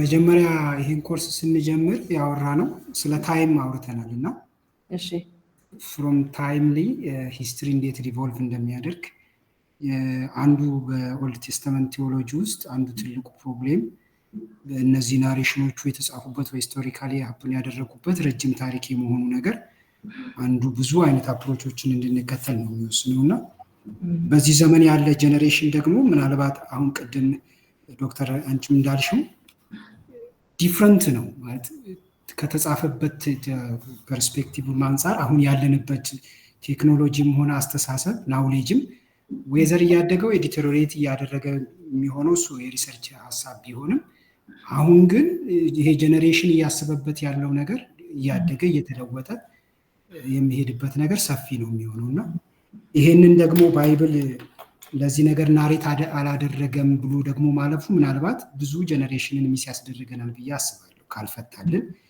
ወደር በሲስተማቲክ አፕሮች እነዚህ ነገሮችን አድሬስ ካላደረግን ሪዝኒንግ የሚቀበል ጀነሬሽን ያለው እንደተባለው ደግሞ እነዚህን ቴክኖሎጂዎችንም ደግሞ አዳፕት አድርጎ ከመቀበልም አንፃር ሜቢ በጣም በፊት ባለው ቲንኪንግ አፕሮች የምናደርግ ከሆነ we can miss a number of generation today ማለት ነው። ምክንያቱም አሁን ብዙ ነገሮች እየተለወጡበት ያሉት ነገር አለና ይሄን ደግሞ ቸርችን ማሰብ አለባት ብዬ አስባለሁ በእኔ ግምት ማለት ነው። አሌስ ግን ልክ እንደተባለው ዶግማቲክ ነው ስትሬት ፎርዋርድ ነው የሚል አይነት አፕሮች ደግሞ ጥሩ ነው ብዬ አላስብም በእኔ ግምትና ምናልባት ዶክተር ሼፕ ልታረጊኝ ትችላለሽ። ታንክ ዩ ሶ ማች። እሺ ሳምሰን ለሳምሰን ነው ግን ግርማ ዘላለም አሁን ያወራው ወይስ እኔ ለተናገርኩት? አንቺ ለተናገርሽው ነው። ምናልባት አሁን እኛ እያሰብን ያለንበት በእርግጥ መነጽራችን ባይብል ነው መሆን ብቻ ያለበት ግን how can we are approaching our audience ምክንያቱም አሁን ይሄ ጀነሬሽን አሁን ያለበት ደረጃ ብዙ ነው እንግዲህ ፋይንዲንጎቹ አሁን ያለበት ናውሌጁ ምኑ ከባይብል አንፃር እንዴት ነው ብሎ ማሰቡ ጥሩ ነውና ኢቭን ቴክኖሎጂዎች ራሳቸው በራሳቸው is not bad for me ማለት ነው በእኔ አመለካከት። ስለዚህ ያንቺ ያልሽውንም ሐሳብ አጠናክረዋለሁ። ዶግማቲክ ግን መሆን መቻል የለብንም ጀነሬሽኑን አፕሮች ስናደርግ ሲስተማቲካሊ ያለውን ነገር በደንብ ዲጋውት ብናደርግ ጥሩ ነው ብዬ አስባለሁ። ያንቺ ያልሽውንም ሐሳብ ለማጠናከር ብዬ ነው የራሴን ሐሳብ። ግን በጣም ስትሬት ፎርዋርድ ነን ብለን የምንሄድ ከሆነ we miss a number of youth generation ምክንያቱም they are occupied with a number of technologies even ቴክኖሎጂውስ ራሱ የሚያመጣባቸው ናውሌጆቹም ራሳቸው በምን አይነት መንገድ እነሱን እንጠቀማቸው አንድ ሐሳብ ነው። በዚህ መንገድ ደግሞ ሲስተማቲክ ቴክኖሎጂያችንንም ዴቨሎፕ ብናደርገው የተሻለ ነው ብዬ አስባለሁ። you can shape me if I miss something. It's a free discussion. Thank you. Samson. Thank you. እኔም እምለው አንድ መርሳት የሌለብን ነገር በዘመናት መካከል ያው መንፈስ ቅዱስን የሚያክል ነገር የለም። ኢቭን ቴክኖሎጂያችን አሪፍ ቢሆንም ሊያሳምነንም ብቃት ቢኖረውም እግዚአብሔር የልብ አምላክ ነው። የልብ አምላክ ስለሆነ እኛን በተናገረበት እኛን ባዳነበት መፍትሄ ለሰዎች መፍትሄን ያመጣል። አሁን አሜሪካ ውስጥ ሰሞኑን ያየነው ነገር አለ። የሞተው ልጅ ማን ነው? ማን ክሪክ የሚባለው በሱ ሰዎች ሰዎች ባይብላቸውን እያነሱ ነው። እንግዲህ አሰራሩ ልዩ ልዩ ነው። መንፈስ ቅዱስ አንድ በሱ መታመን አለብን እና ቴዎሎጂ መጀመሪያ ክላስ ውስጥ ስንማር ያው የተለያየ እንትኖች አሉ። ኤክስፒሪየንስ፣ ሪዝኒንግ እንደዚህ የሚባሉ 5 ነገሮች ተምሬ ነበር እና አንደኛ አድርጎ ያስቀመጠው የእግዚአብሔርን ቃል ነው። ከዛ በኋላ ነው ኤክስፒሪየንስም ቴክኖሎጂም ራሽናል ጀስቲፊኬሽንም በኋላ የሚመጡ ነገሮች ናቸው። አሁን በፔንቴኮስታል ሙቭመንት ላይ ብዙ ኤክስፒሪየንስ ወደ ላይ ይሆናል። ያኔ ስንማር ትዝ የሚለኝ ኤክስፒሪየንስን የማስቀደም ሳይሆን መጽሐፍ ቅዱስ ምን ይላል፣ ሌላው ደግሞ ተነንትቶ ሌላ ማየት ነገር። አሁን ደግሞ ቴክኖሎጂ ነው። ቀደም እንዳልኩ ያስፈራል የመንፈስ ቅዱስን ምክንያቱም የማይነግረን ነገር የለም። ባለፈው የዚህ የኤአይ በተለይ አሁን 5 የሚባለውን ቻት ጂፒቲን አንድ ሰው ጠይቆት ነበርና ስለ ኢየሱስም ጠየቀው። አንተ ማነህ ብሎ ጠየቀው። ከጥልቁ ነው ብሎ ጠየቀው። የስ ነው ያለው እና በፕሮቶኮል ነው የጠየቀው እና የስ ብሎ አይመልስም። ቻት ጂፒቲ ምንድን ነው የሚለው? የስ ከሆነ አፕል በለኝ ተባብለው ነው 11 ጥያቄ ነው የጠየቀው። እንትን ላይ ታገኛላችሁ ብትሄዱ እና አደጋ ውስጥ ነው ያለ ነው አለ እና ምንድነው ዋና ስራ ብሎ ሲጠይቀው መቆጣጠር ነው ያለው። በቃ እኛ እንዳንሰራ ማድረግ ነው ስራው። ስለዚህ እኛ አሁንም ማድረግ የሚገባን መንፈስ ቅዱስን መታመን ነው። ያው በዳንኤል ኤአይ ተብሎ ባይጻፍም ወደፊት እውቀት እጅግ እንደሚረቅ መጽሐፍ ቅዱስ ላይ ተነግሯል እና መርሳት የሌለብን ነገር ሁሌም ሰሬንደር ማድረግ ያለብን ለመንፈስ ቅዱስ ነው። ስለዚህ ያንን ሚስ ማድረግ የለብንም። እርግጥ አሁን ከዚህም የሚበልጥ ነገር ሊመጣ ይችላል። አሁን ዶክተር ባልደረባ ያለች እና ሜዲካል ዶክተር ነች። ምናች ወዲያ እኮ ስራ እንችላለን አለችኝ። ለምን አልኳት። በቃ አንተ ሂስትሪህን ትመጣና ትመረምራለህ፣ እኛ እንሰጥሃለን አለች። አንተኛ እንግዲህ ወዲያ መምጣት አይጠበቅብህም አለች። ያንን ሂስትሪ የሜዲካል ውጤቴን የምን እድሜን ያለኝን ስታተስ በሙሉ ሳልዋሽ ለኤአይ ነግረዋለሁ። እሱ ማድረግ የሚገባኝን ነገር በሙሉ መውሰድ የሚገባኝን መድኃኒት ይነግረኛል። እኛውን አየር ላይ መቅረታችን ነው። ዳኛም ቢሆን አሁን ዳኛ ተከፋይ ነው። ምንድነው የፍትሐ ብሔር ህግና የወንጀለኛ መቅጫ ህግ ኢትዮጵያን ይሰጠዋል፣ ኬዝ ይሰጠዋል። 15 ሰከንድ ባልሞላ ውስጥ ኬዝሽን እንደዚህ አድርገሽ አመልክቺ፣ እንደዚህ አድርገሽ እንደዚህ ተከራከሪ፣ ይህን ደብዳቤ ይጻፍልሻል ምናምን ብሎ ያስቀምጣል። ስለዚህ እነኛም አደጋ ውስጥ ነን እያሉ ነው እና የሚያዋጣው ከመቼውም ጊዜ በልጥ ህብረታችን ማድረግ መንፈስ ቅዱስን እንዳይሰራ ክፉ መንፈስ ማለት ነው እና መንፈስ ቅዱስን አንደኛ ማድረጉ እጅግ ጠቃሚ ነው። እኛም አሁን ስራ ላይ አደጋ ውስጥ ነው ያለነው። እኔ የምሰራበት መስሪያ ቤት ከ2026 ጀምሮ የኤአይ ቴክኖሎጂን እንጠቀማለን ይላል።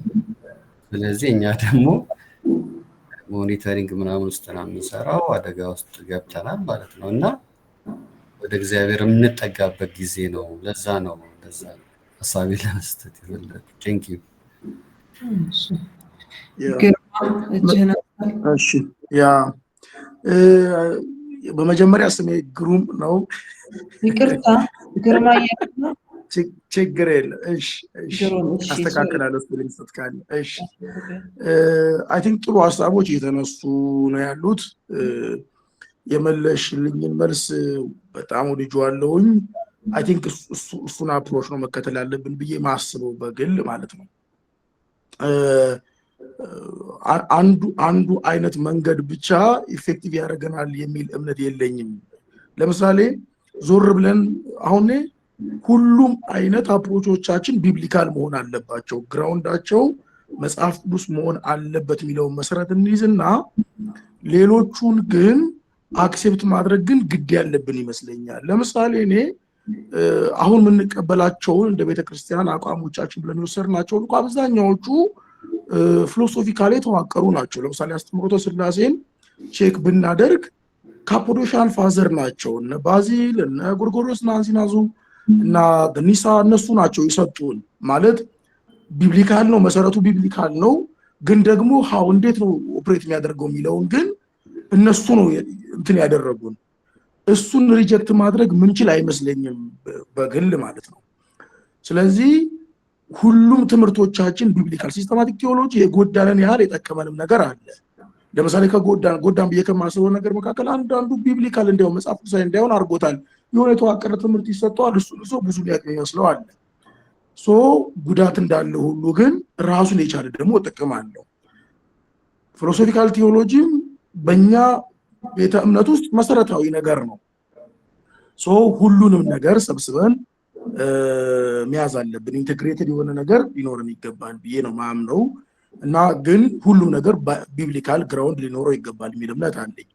ከዛ በተጨማሪ ግን ኮመንት አድርጌ ማለት የምፈልገው ነገር ምንድነው፣ ቤተክርስቲያን አዳዲስ የሚመጡ ነገሮችን ፈርጃ ማየት አለባት ብዬ አላስብም። እኔ ድሮ ቴሌቪዥን ሲመጣ ቄሶች፣ ኢትዮጵያ ውስጥ ያሉ ቄሶች ቴሌቪዥንን የሰይጣን ነው ሲሉ፣ ስልክን የሰይጣን ነው ሲሉ፣ ቴሌቪዥንን የሰይጣን ነው ሲሉ ነበረ። እኔ መከላከል የማንችለውን ነገር ሪጀክት ማድረግ ሳይሆን ያለብን እንዴት ልንዋጀውና ለሱ መፍትሄ ልናበጅለት ይገባል የሚለውን ነገር ብናስብ ጥሩ ነው። ኤአይ የማይቀር ነገር ሆኗል። አሁን ሰሞኑን የገዛሁት አንድ ስልክ አለኝ። ኤአይ ኦፕሬሽን አለው ራሱን ችሎ። አሁን እንደ አፕሊኬሽን ይጫናል የራሱ እንትን ማለት ነው። ኦልሞስት ሁሉም ትውልድ በሚባል ደረጃ ኤአይን ቁጭ ላይ የተጠቀመ ነው ያለው። አሁን ስልኩ ላይ ማንኛውንም መረጃ እንትን ለማለት እንዴት ነው ማኔጅ ልናደርገው የምንችለው የሚለውን ማሰብ ነው ያለብን እንጂ ሪጀክት ማድረግ አለብን ብዬ አላስብም። ሪጀክት ብናደርግም ምንም ስለማናመጣ ማለት ነው። ስልክንም ምንም አላመጣንም፣ ቴሌቪዥንም ምንም አላመጣንም፣ ሌላም ነገር ማለት ነው። እሱን ማሰብ አለብን። ግን ጥሩ ነው ብዬ ማሰበው ቅድም አንቺም እንዳልሽው ሁሉ ነገር ቢብሊካል ግራውንድ ኖሮት ነገር ግን እንደሚገባው ቦታና እንደሚገባው ስፍራ መጠቀም ባለብን ሰዓት ከባይብል ቅርጽ ሳይለቅ መጠቀም አለብን የሚል እምነት ነው ያለኝ።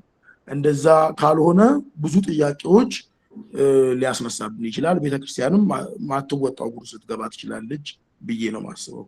ቴንክ ዩ በጣም እሺ። ግሩም ቴንክ ዩ። ሌላማ የሚያወራጅ ያወጣ ሰው አለ?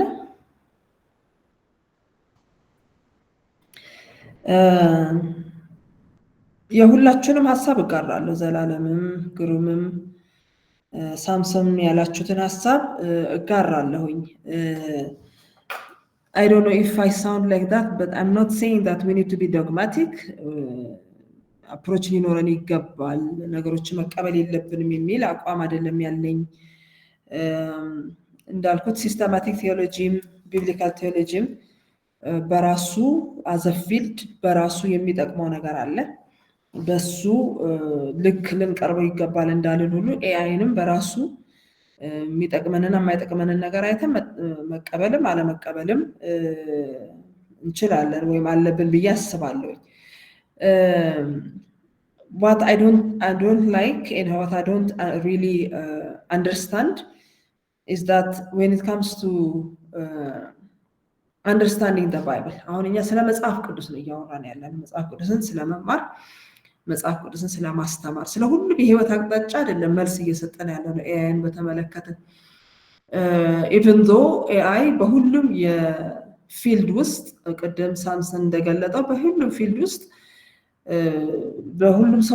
ለሁሉም ሰው እንደ ቻሌንጅ ቢታይም አይደነ ወደፊት ደግሞ ምን እንደምንለው ባላቅም፣ ግን አሁን ሰዎች አፕሮች እያደረጉት ያሉት ኖት ኦንሊ በእኛ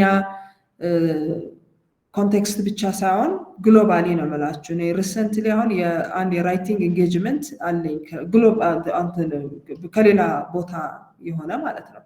እነኛ ፓብሊሸርስ ኤአይን በፍጹም አንቀበልም የሚል እንትን ያላቸው እና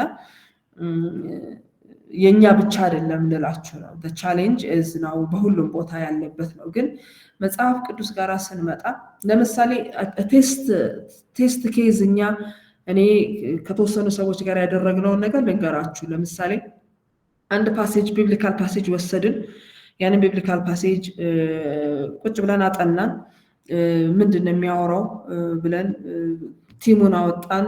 በዛ ውስጥ ያሉት ኮምፖነንቶች ምንድናቸው፣ በቨርስ በቃ በደንብ እንደሚሰበክ እንደሚማር አድርገን በደንብ ኤክስፖዚተሪ ፕሪቺንግ ባሉት አዘጋጀን። አንድ ሰርመን ለፕሪቺንግ የሚሆን ማለት ነው፣ ፎር ሰንዴይ ሰርቪስ ሊሆን ይችላል ብለን አወጣንና ሰራንና ከዛ ኤአይ ጠየቅን how can I preach from this passage ብለን ፓሴጅ ቁጭ አድርገን አስጠየቅነው። ኤግዛክትሊ the same thing ነው ያስቀመጠልን። ስለዚህ አሁን why do we pray? ለምንድን መጽሐፍ ቅዱስ የምናጠናው? ለምንድን ነው መጽሐፍ ቅዱስ ለምን የምንጸልየው? ይሄ በቃ ማለት በጣም ፋስት ዌል ቴይለርድ የሆነ በደንብ እንደውም በደንብ ነው የሚከፋፍልላችሁ በቨርስ አምጥቶና ይሄ ነገር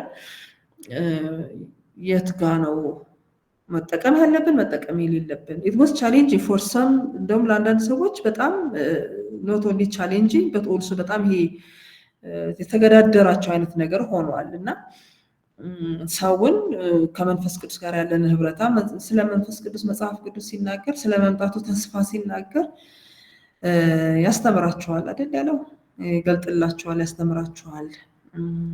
እና ያንን ህብረታችንን ከመንፈስ ቅዱስ ጋር ሊኖረን የሚገባውን ህብረት ፕራክቲካል ቲዮሎጂያችንን በሙሉ ሊነካብን የሚችል ነገር ይሆናል ማለት ነው። እና when I stay with the Bible አሁን ያንን ነገር እኛ ለማምጣት ስናጠና ጊዜ ወስዶብናል፣ ኢነርጂ ወስዶብናል። we needed to pray, we needed to discuss, maybe we needed to refer some other materials. ግን በጣም ፋስት የሆነ ነገር ነው ቁጭ ያደረገልንና በቃ እኔ ሰባኪ ይሄንን ነገር እያደረገ ሊሰብክ ይችላል የሚለው እና እዛ ላይ እንዴት ነው የምንጠቀመው የሚለው ነገር ነው እንደ ጥያቄ ፖዝ ያደረኩት እንጂ እንደው በፍጹም አያስፈልግም እንደ ዶግማቲክ የሆነ ነገር ነው ንጣለው ሳይሆን how can I make use of it የሚለው ነገር ማሰብ ኢንዲቪጁዋሊ ማሰብ ይጠበቅብናል። throughout history የመጽሐፍ ቅዱስ ሜሴጅ ተለውጦ አያውቅም። ሌላው በጣም አጉልቼ መናገር መፈልገው የመጽሐፍ ቅዱስ ሜሴጅ አንድ ነው፣ ተለውጦ አያውቅም። ግን ያንን መጽሐፍ ቅዱስ ሜሴጅ መስበክበት ማስተምርበት አፕሮች ሜቶዶሎጂ ግን ይለወጣል። ያንን ነገር ኤክስትራክት የማደርግበት ሜቶዶሎጂ እንደምታዩት throughout history ይለወጣል። አንዱ ባንዱ ላይ ያደገ የሰፋ የሚሄድ ነው ያለው። ስለዚህ ሜሴጃችን አንድ ሆኖ ስፔሻሊ ወደ እንግዲህ ዘላለም አዲሱን ትውልድ ስላነሳን ወደ አዲሱ ትውልድ ስንመጣ ያለ የመጽሐፍ ቅዱስን ትክክለኛ ንጹህ ፒዩር የሆነ አኪዩሬት የሆነ ሜሴጅ በድሮ ሜተድ አምጥቼ ላስተምራቸው ግን አይሆንም። ለምን ህፃናት አገልግዬ አውቃለሁ፣ ወጣቶች አገልግዬ አውቃለሁ፣ አዋቂዎች አገልግዬ አውቃለሁ። ስለዚህ I change the methodology አይደል? ሜቶዶሎጂን እንትን ትላለህ። the message itself ግን is very important። ስለዚህ ታይምን ተሻግሮ የሚሄደው ሁሉንም ታይም ያለው ጀነሬሽን ዓለም ትደርስበት ኤኒ ሲስተም ተሻግሮልን የሚሄደው ሜሴጅ የመጽሐፍ ቅዱስ አስተምሮ የመጽሐፍ ቅዱስ ሜሴጅ አንድ የመጽሐፍ ቅዱስ አስተምሮ አንድ የመጽሐፍ ቅዱስ ሜሴጅ ከመንፈስ ቅዱስ ጋር ያለን ህብረት ያንን ነገር የሚተካብኝ አይነት ስሜት ነው አሁን የፈጠረልኝ። አስተምረኝ መንፈስ ቅዱስ ምለውን ትቻውን ኤአይ ንገረኝ እያልኩ ነው ያለሁት ማለት ነው። ኢዚሊ ደግሞ ይነግራል፣ አኪዩሬት የሆነ ነገር ይነግራል። ስለዚህ ያን ነገር ሄጄ በጣም ኦራተር ያደርገኛል። ግን do I have the Holy Spirit with me? በዚህ በማጥናት ውስጥ ከእግዚአብሔር ቃል ጋር ከመንፈስ ቅዱስ ጋር በማሳለፍ ውስጥ የሚመጣው ያ ቼንጅ በህይወቴ የማገኘው ስፒሪቹዋል ማቹሪቲ ይሰጠኛል ወይ ስትለኝ ግን at all በፍጹም አይሰጥም። ስለዚህ ኤአይን እንዴት እንደምጠቀም በጣም መጠንቀቅ አለብኝ ስፒሪቹዋል ነገር ላይ ማለት ነው። ስለዚህ ያ ስታንድ በደንብ ሊኖረን ይገባል። በሌላም ፊልድ ላይ እንደዚህ ቻሌንጅ ከሆነ በመጽሐፍ ቅዱስ ላይ በጣም ቻሌንጅ ነው የሚሆነው። ስለዚህ አትዩት፣ አትቅመሱት፣ ወደሱ አትዩት የሚል አቋም አይደለም ያለ። እንዴት ነው ግን መጠቀመው? መጽሐፍ ቅዱስ ጋር ስመጣ መንፈስ ቅዱስ ብቁ አይደለም ወይ? በቂ አይደለም ወይ? መጽሐፍ ቅዱስ ጋር ስመጣ ሌሎች የመጽሐፍ ቅዱስ ሌሎች ሪፈረንስ ማቴሪያልስ ባይኖር ብቻውን መጽሐፍ ቅዱስን አንብቤ የእግዚአብሔር እውነት መረዳት አልችልም ወይ? እችላለሁ። ፎር ቤተር አንደርስታንዲንግ ይህን ሁሉ ነገር ውስጥ እያለፍን ያለ ነው። ስለዚህ አይ ቲንክ ዊ ሹድ ቢ ሪሊ ኬርፉል እነኚህ ነገሮች ስናይ። ግን በእኛ ፊልድ ግን በቲዮሎጂ በባይብል ስተዲ በመጽሐፍ ቅዱስን በማጥናት በዶክትሪን አቅጣጫ ጋር ግን ስንመጣ ኦል ዘ ፊልድስ የራሳቸው ስፔስ አላቸው፣ የራሳቸው ኮንትሪቢሽን አላቸው። ያንን ኤግዞስቲቭሊ ብንጠቀም ቤኔፊትድ እንሆናለን የሚል ግን ስፔሻላይዝ እያደረገ ስንመጣ ግን አንዱ ላይ ስፔሻላይዝ ማድረጋችን አይቀርም። ስለዚህ እኔ አሁን በኦልድ ቴስታመንት ላይ ስለሆነ የሰራሁት ለኦልድ ቴስታመንት ኢንስትራክተር ሆኜ መጥቼላቸዋል። በኒው ቴስታመንት ይመጣል፣ በሲስተማቲክ ቴዎሎጂ ይመጣል፣ በሂስትሪ ይመጣል። ስለዚህ እያንዳንዳችን እናንተ ላይ የሆነ ነገር ኢንቨስት አድርገን አንድ የእግዚአብሔርን ቃል በቅንነት በንጽህና አኪዩሬት የሚያገለግል ሰው ለመፍጠር የሚሰራ ስራ ነው። የባይብል ኮሌጆች ሁሉ ዓላማ ያ ስለሆነ ማለት ነው። ሶ አይ ላይክ ዘ ዲስከሽን ኢትስ ቬሪ ዋይድ፣ በጣም ሰፊ የሆነ ዲስከሽን ነው። ማይንዳችንን ኢንጌጅ ማድረግ አለብን። ዊ ኒድ ደግሞ ሰርች ማድረግ አለብን። ወጣቱን የምታገለግሉ ሰዎች the only thing I can advise you is have an open ears። በቃ ስሟቸው ይዋቸው፣ ግን እነሱን ሼፕ አድርገን ወደ መንፈስ ቅዱስ ብናመጣቸው፣ ወደ መጽሐፍ ቅዱስ ብናመጣቸው እኔ I don't think that's dogmatic። መንፈስ ቅዱስ is not የሆነ አንድ እንትን አይደለም፣ የሆነ ዶግማ አይደለም። መንፈስ ቅዱስ is a person። መንፈስ ቅዱስ ወደ ፐርሰን የሚገስጽ የሚመክር የሚወድ ህብረት ፐርሰን ወደሱ ብንመራቸው የተሻለ ይሆናል ብዬ አምናለሁ። መጽሐፍ ቅዱስን ወንጌልን እንደማንሸቃቅጠው ሁሉ የተለያየ ፍልስፍና አለ። ጳውሎስ እኮ ለጥበብ ለአይሁዳውያን እንደዚህ ነው፣ ለግሪክ ሰዎች እንደዚህ ነው፣ ለእንትኖች እንደዚህ ነው። ግን እኛ ይሄንን ጥበብ ሞኝነት የሚመስለው የሚያድነውን እንናገራል። ለነሱም ብሎ በእነሱ ልክ ሽቅጥቅጥ አላደረገው፣ አንሸቃቅጥም። ንጹሑን የእግዚአብሔርን ቃል እንዴት ነው የምናቀርብላቸው? የፈለገ አይነት አፕሮንትን ኤክስፖዠር ቢኖራቸው ማለት ነው መመለስ ያስፈልጋል፣ ማስቆም ያስፈልጋል እነሱም ማለት ነው። ስለዚህ እንግዲህ ሁላችንንም ጌታ ይርዳን፣ እግዚአብሔር ይርዳን። ትልቅ ቻሌንጅ ነው እየገጠመን ያለው። ግን ለክርስቲያን ሰርክሉ ብቻ ሳይሆን አዘሆል በሌላውም ዙሪያ ላይ በሌላውም ፊልድ ላይ ኢትስ ቻሌንጅ። አሁን ኤኒቲንግ አይታችሁ ኤኒ ቪዲዮ አይታችሁ እርግጠኛ ነኝ ሁላችንም እንጠይቀው ጥያቄ አለ። ይሄ ነገር ኤአይ ነው ወይስ እውነት ነው? ኤቭሪባዲ ሁሉ ነገር ላይ ጥያቄ ሆኖብናል ማለት ነው። እና በየጓዳችን በስልካችን በላፕቶፖቻችን ላይ ያለ ነገር የሚያዋራችሁ ነገር አለ። ለምሳሌ የሆነ ነገር ዲስከስ እያደረጋችሁ ኔክስት ታይም እንትን ሶሻል ሚዲያ ላይ ስትገቡ ያ ነገር ነው የሚመጣው አይደል? ይሰማኛሉ እስክትሉ ድረስ ማለት ነው። ከዚህ በፊት አይታችሁት የማታውቁ ነገር ሶሻል ሚዲያ ላይ ስትገቡ ስለዛ ነገር ተደጋጋሚ ታያላችሁ።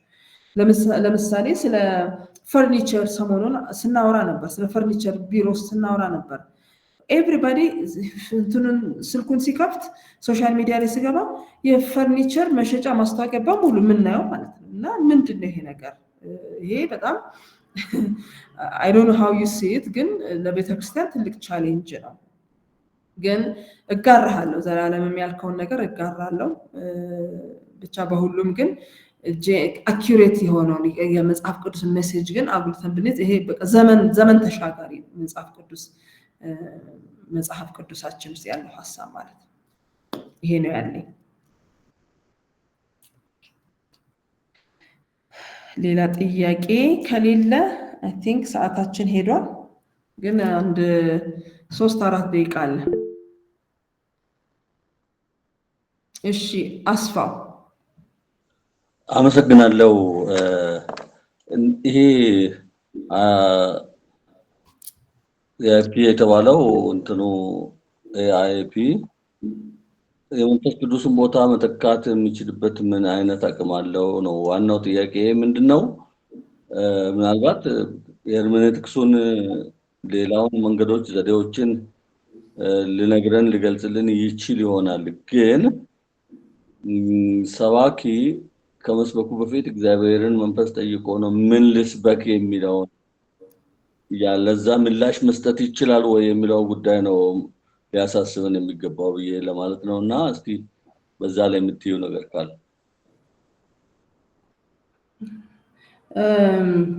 ልክ ነው።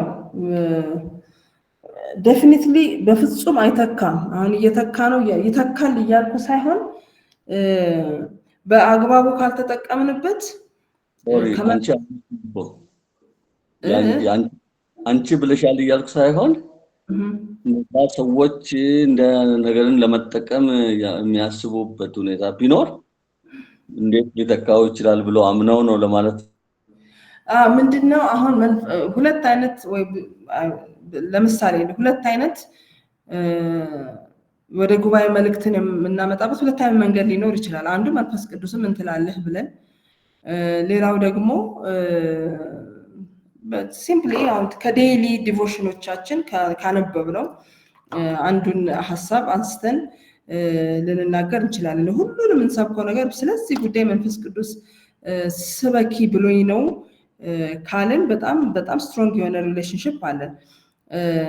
ለምሳሌ እኔ ድንገት ሰዎች የሆነ ነገር ሼር አድርገኝ ሲል ካነበብኩት ነገር ያስተማረኝ ወይ ወደ እኔ ጋር የቀረው ነገር ሼር አደርጋለሁ። አንዳንድ ጊዜ ደግሞ ስፔሲፊክ የሆነ ለጉባኤውም ለሰዎችም የሚሆን ሜሴጅን ከመንፈስ ቅዱስ ተቀብዬ ያገለገልኩበት ሁለት አይነት ወይ አለ። ስለዚህ ለምሳሌ ያክል እንደው ስለ ይቅርታ አስተምረን የሚል አይደል ቢመጣ መጽሐፍ ቅዱስ ላይ ሄደን ስለ ይቅርታ ከዚህ በፊት ካጠናን ከተለያየ ወይ መንፈስ ቅዱስ ካሳየ ነገር እናስተምራለን። ግን እኔ እያልኩት ያለው ነገር ሲምፕሊ ሄጄ ስለ ይቅርታ እስቲ ሰርመን ለሰንዴ የሚሆን ሰርመን ስጠኝ ብዬ ብጽፍለት በደንብ ዌል ኦርጋናይዝድ የሆነ እንትን ይላልና ያ ለስንፍናዎቻችን እንደገና ደግሞ ከመንፈስ ቅዱስ ጋር ምላለን እንትን በጣም አደጋች ስለሆነ ሰልፍ ኮንትሮል በጣም ያስፈልጋል። እዚህ ላይ ሰልፍ ኮንትሮል ሰልፍ ዲሲፕሊን በጣም ኢምፖርታንት ነው የሚለውን ነገር ለማጉላት ነው እንጂ እኛ እንደምናስበው አይደለም። ብዙ ሰው እኛ እንደምናስበው አያስብም ወይም ደግሞ እንደምናስበው አይደለም። መጽሐፍ ቅዱስን ሲያስተምርም ሲያገለግልም የአገልግሎት አፕሮቹ ሁሉም ሰው አንድ አይነት ነገር ነው። በቃ መጀመሪያ መንፈስ ቅዱስን ጠይቄ ብለን ያ ነገር አለው ብለን ማሰብ የለብንም። አንዳንዱ ሰው በቃ ሙያተኛ ይሆናል እንደ ሙያ የያዘው አለ።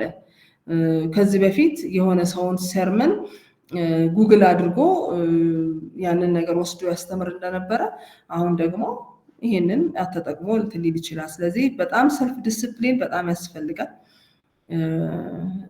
አሁን ለምሳሌ እንደ ተማሪ እናንተ ምናልባት ልትፈተኑበት የምትችሉት ነገር when it comes to ፔፐር ስትጽፉ ማለት ነው አይደለ? ሪሰርች ፔፐሮች የተለያየ ኮርስ ላይ የምትጽፏቸው ሪሰርች ፔፐሮች አሉ። እሱ ላይ እንዴት ነው የምትጽፉት ነው?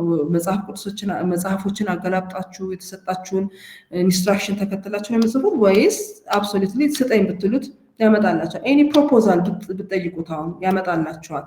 ሶ እዛ ላይ እንዴት ነው የምንጠቀመው የሚለው ነገር ነው አስቸጋሪ። ስለዚህ ኢንዲቪጁዋል ነው ብዬ አስባለሁ። ኢንዲቪጁዋል የሆነ አቋም፣ ኢንዲቪጁዋል የሆነ አፕሮች፣ ኢንዲቪጁዋል የሆነ ስታንድ በጣም ያስፈልገናል።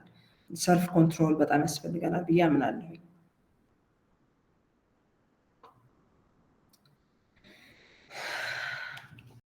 ሌላ ሀሳብ ያለው አለ?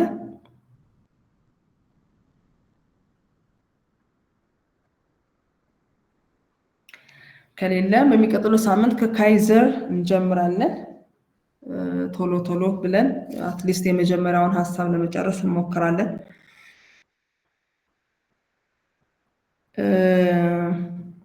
በፈቃደኝነት የመጨረሻ ጸሎት የሚጸልይልን ሰው ይኖራል?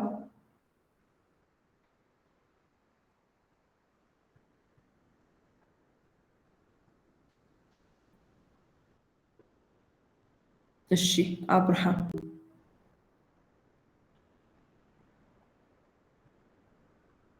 አብርሃም እጅህን አንስተሃል። ለጸሎት ነው?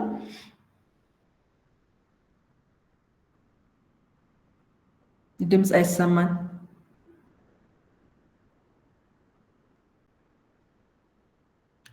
አብርሃም ክብርና ምስጋና ለአንተ ይሁን። በዚህ ቀን ስላስተማርከን ክብር ለአንተ ይሁን። እግዚአብሔር ይህንን እድል በፊት እንድንሆን በፊት በሰላም በጤና አርፈን እንድንማር እግዚአብሔር ሆይ ጊዜና ሰዓት እድል ስላመቻቸልን እናመሰግናለን። ደግሞ በሚቀጥለው ሳምንት በፊት እንድንገኝ እግዚአብሔር በቀጠሯችን በፊት እንድንገናኝ ጊዜያችንን እንድትባርክ ነገር ሁሉ እንድትረዳን በኢየሱስ ስም እንለምናለን። ክብር ምስጋና ለአንተ ይሁን በጌታ በኢየሱስ ክርስቶስ አሜን አሜን። ከመሄዳችን በፊት አንድ ሪማይንደር፣ ቶፒኮቻችሁን አብዛኞቻችሁ አልነገራችሁኝም ወይ አላካችሁልኝ፣ ኢሜል አላደረጋችሁልኝም። የተወሰኑ ሰዎች የመረጡትን ቶፒኮች ኢሜል አድርገውልኛል። ሪማይንደር ፕሊዝ ላኩልኝ። ከዛ ውጭ ማቴሪያሎችን አንብቡ፣ መጽሐፍ ቅዱሶቻችሁን አንብቡ። ይህንን አድርጉ አደራ። የሚቀጥለው ሳምንት እንገናኛለን።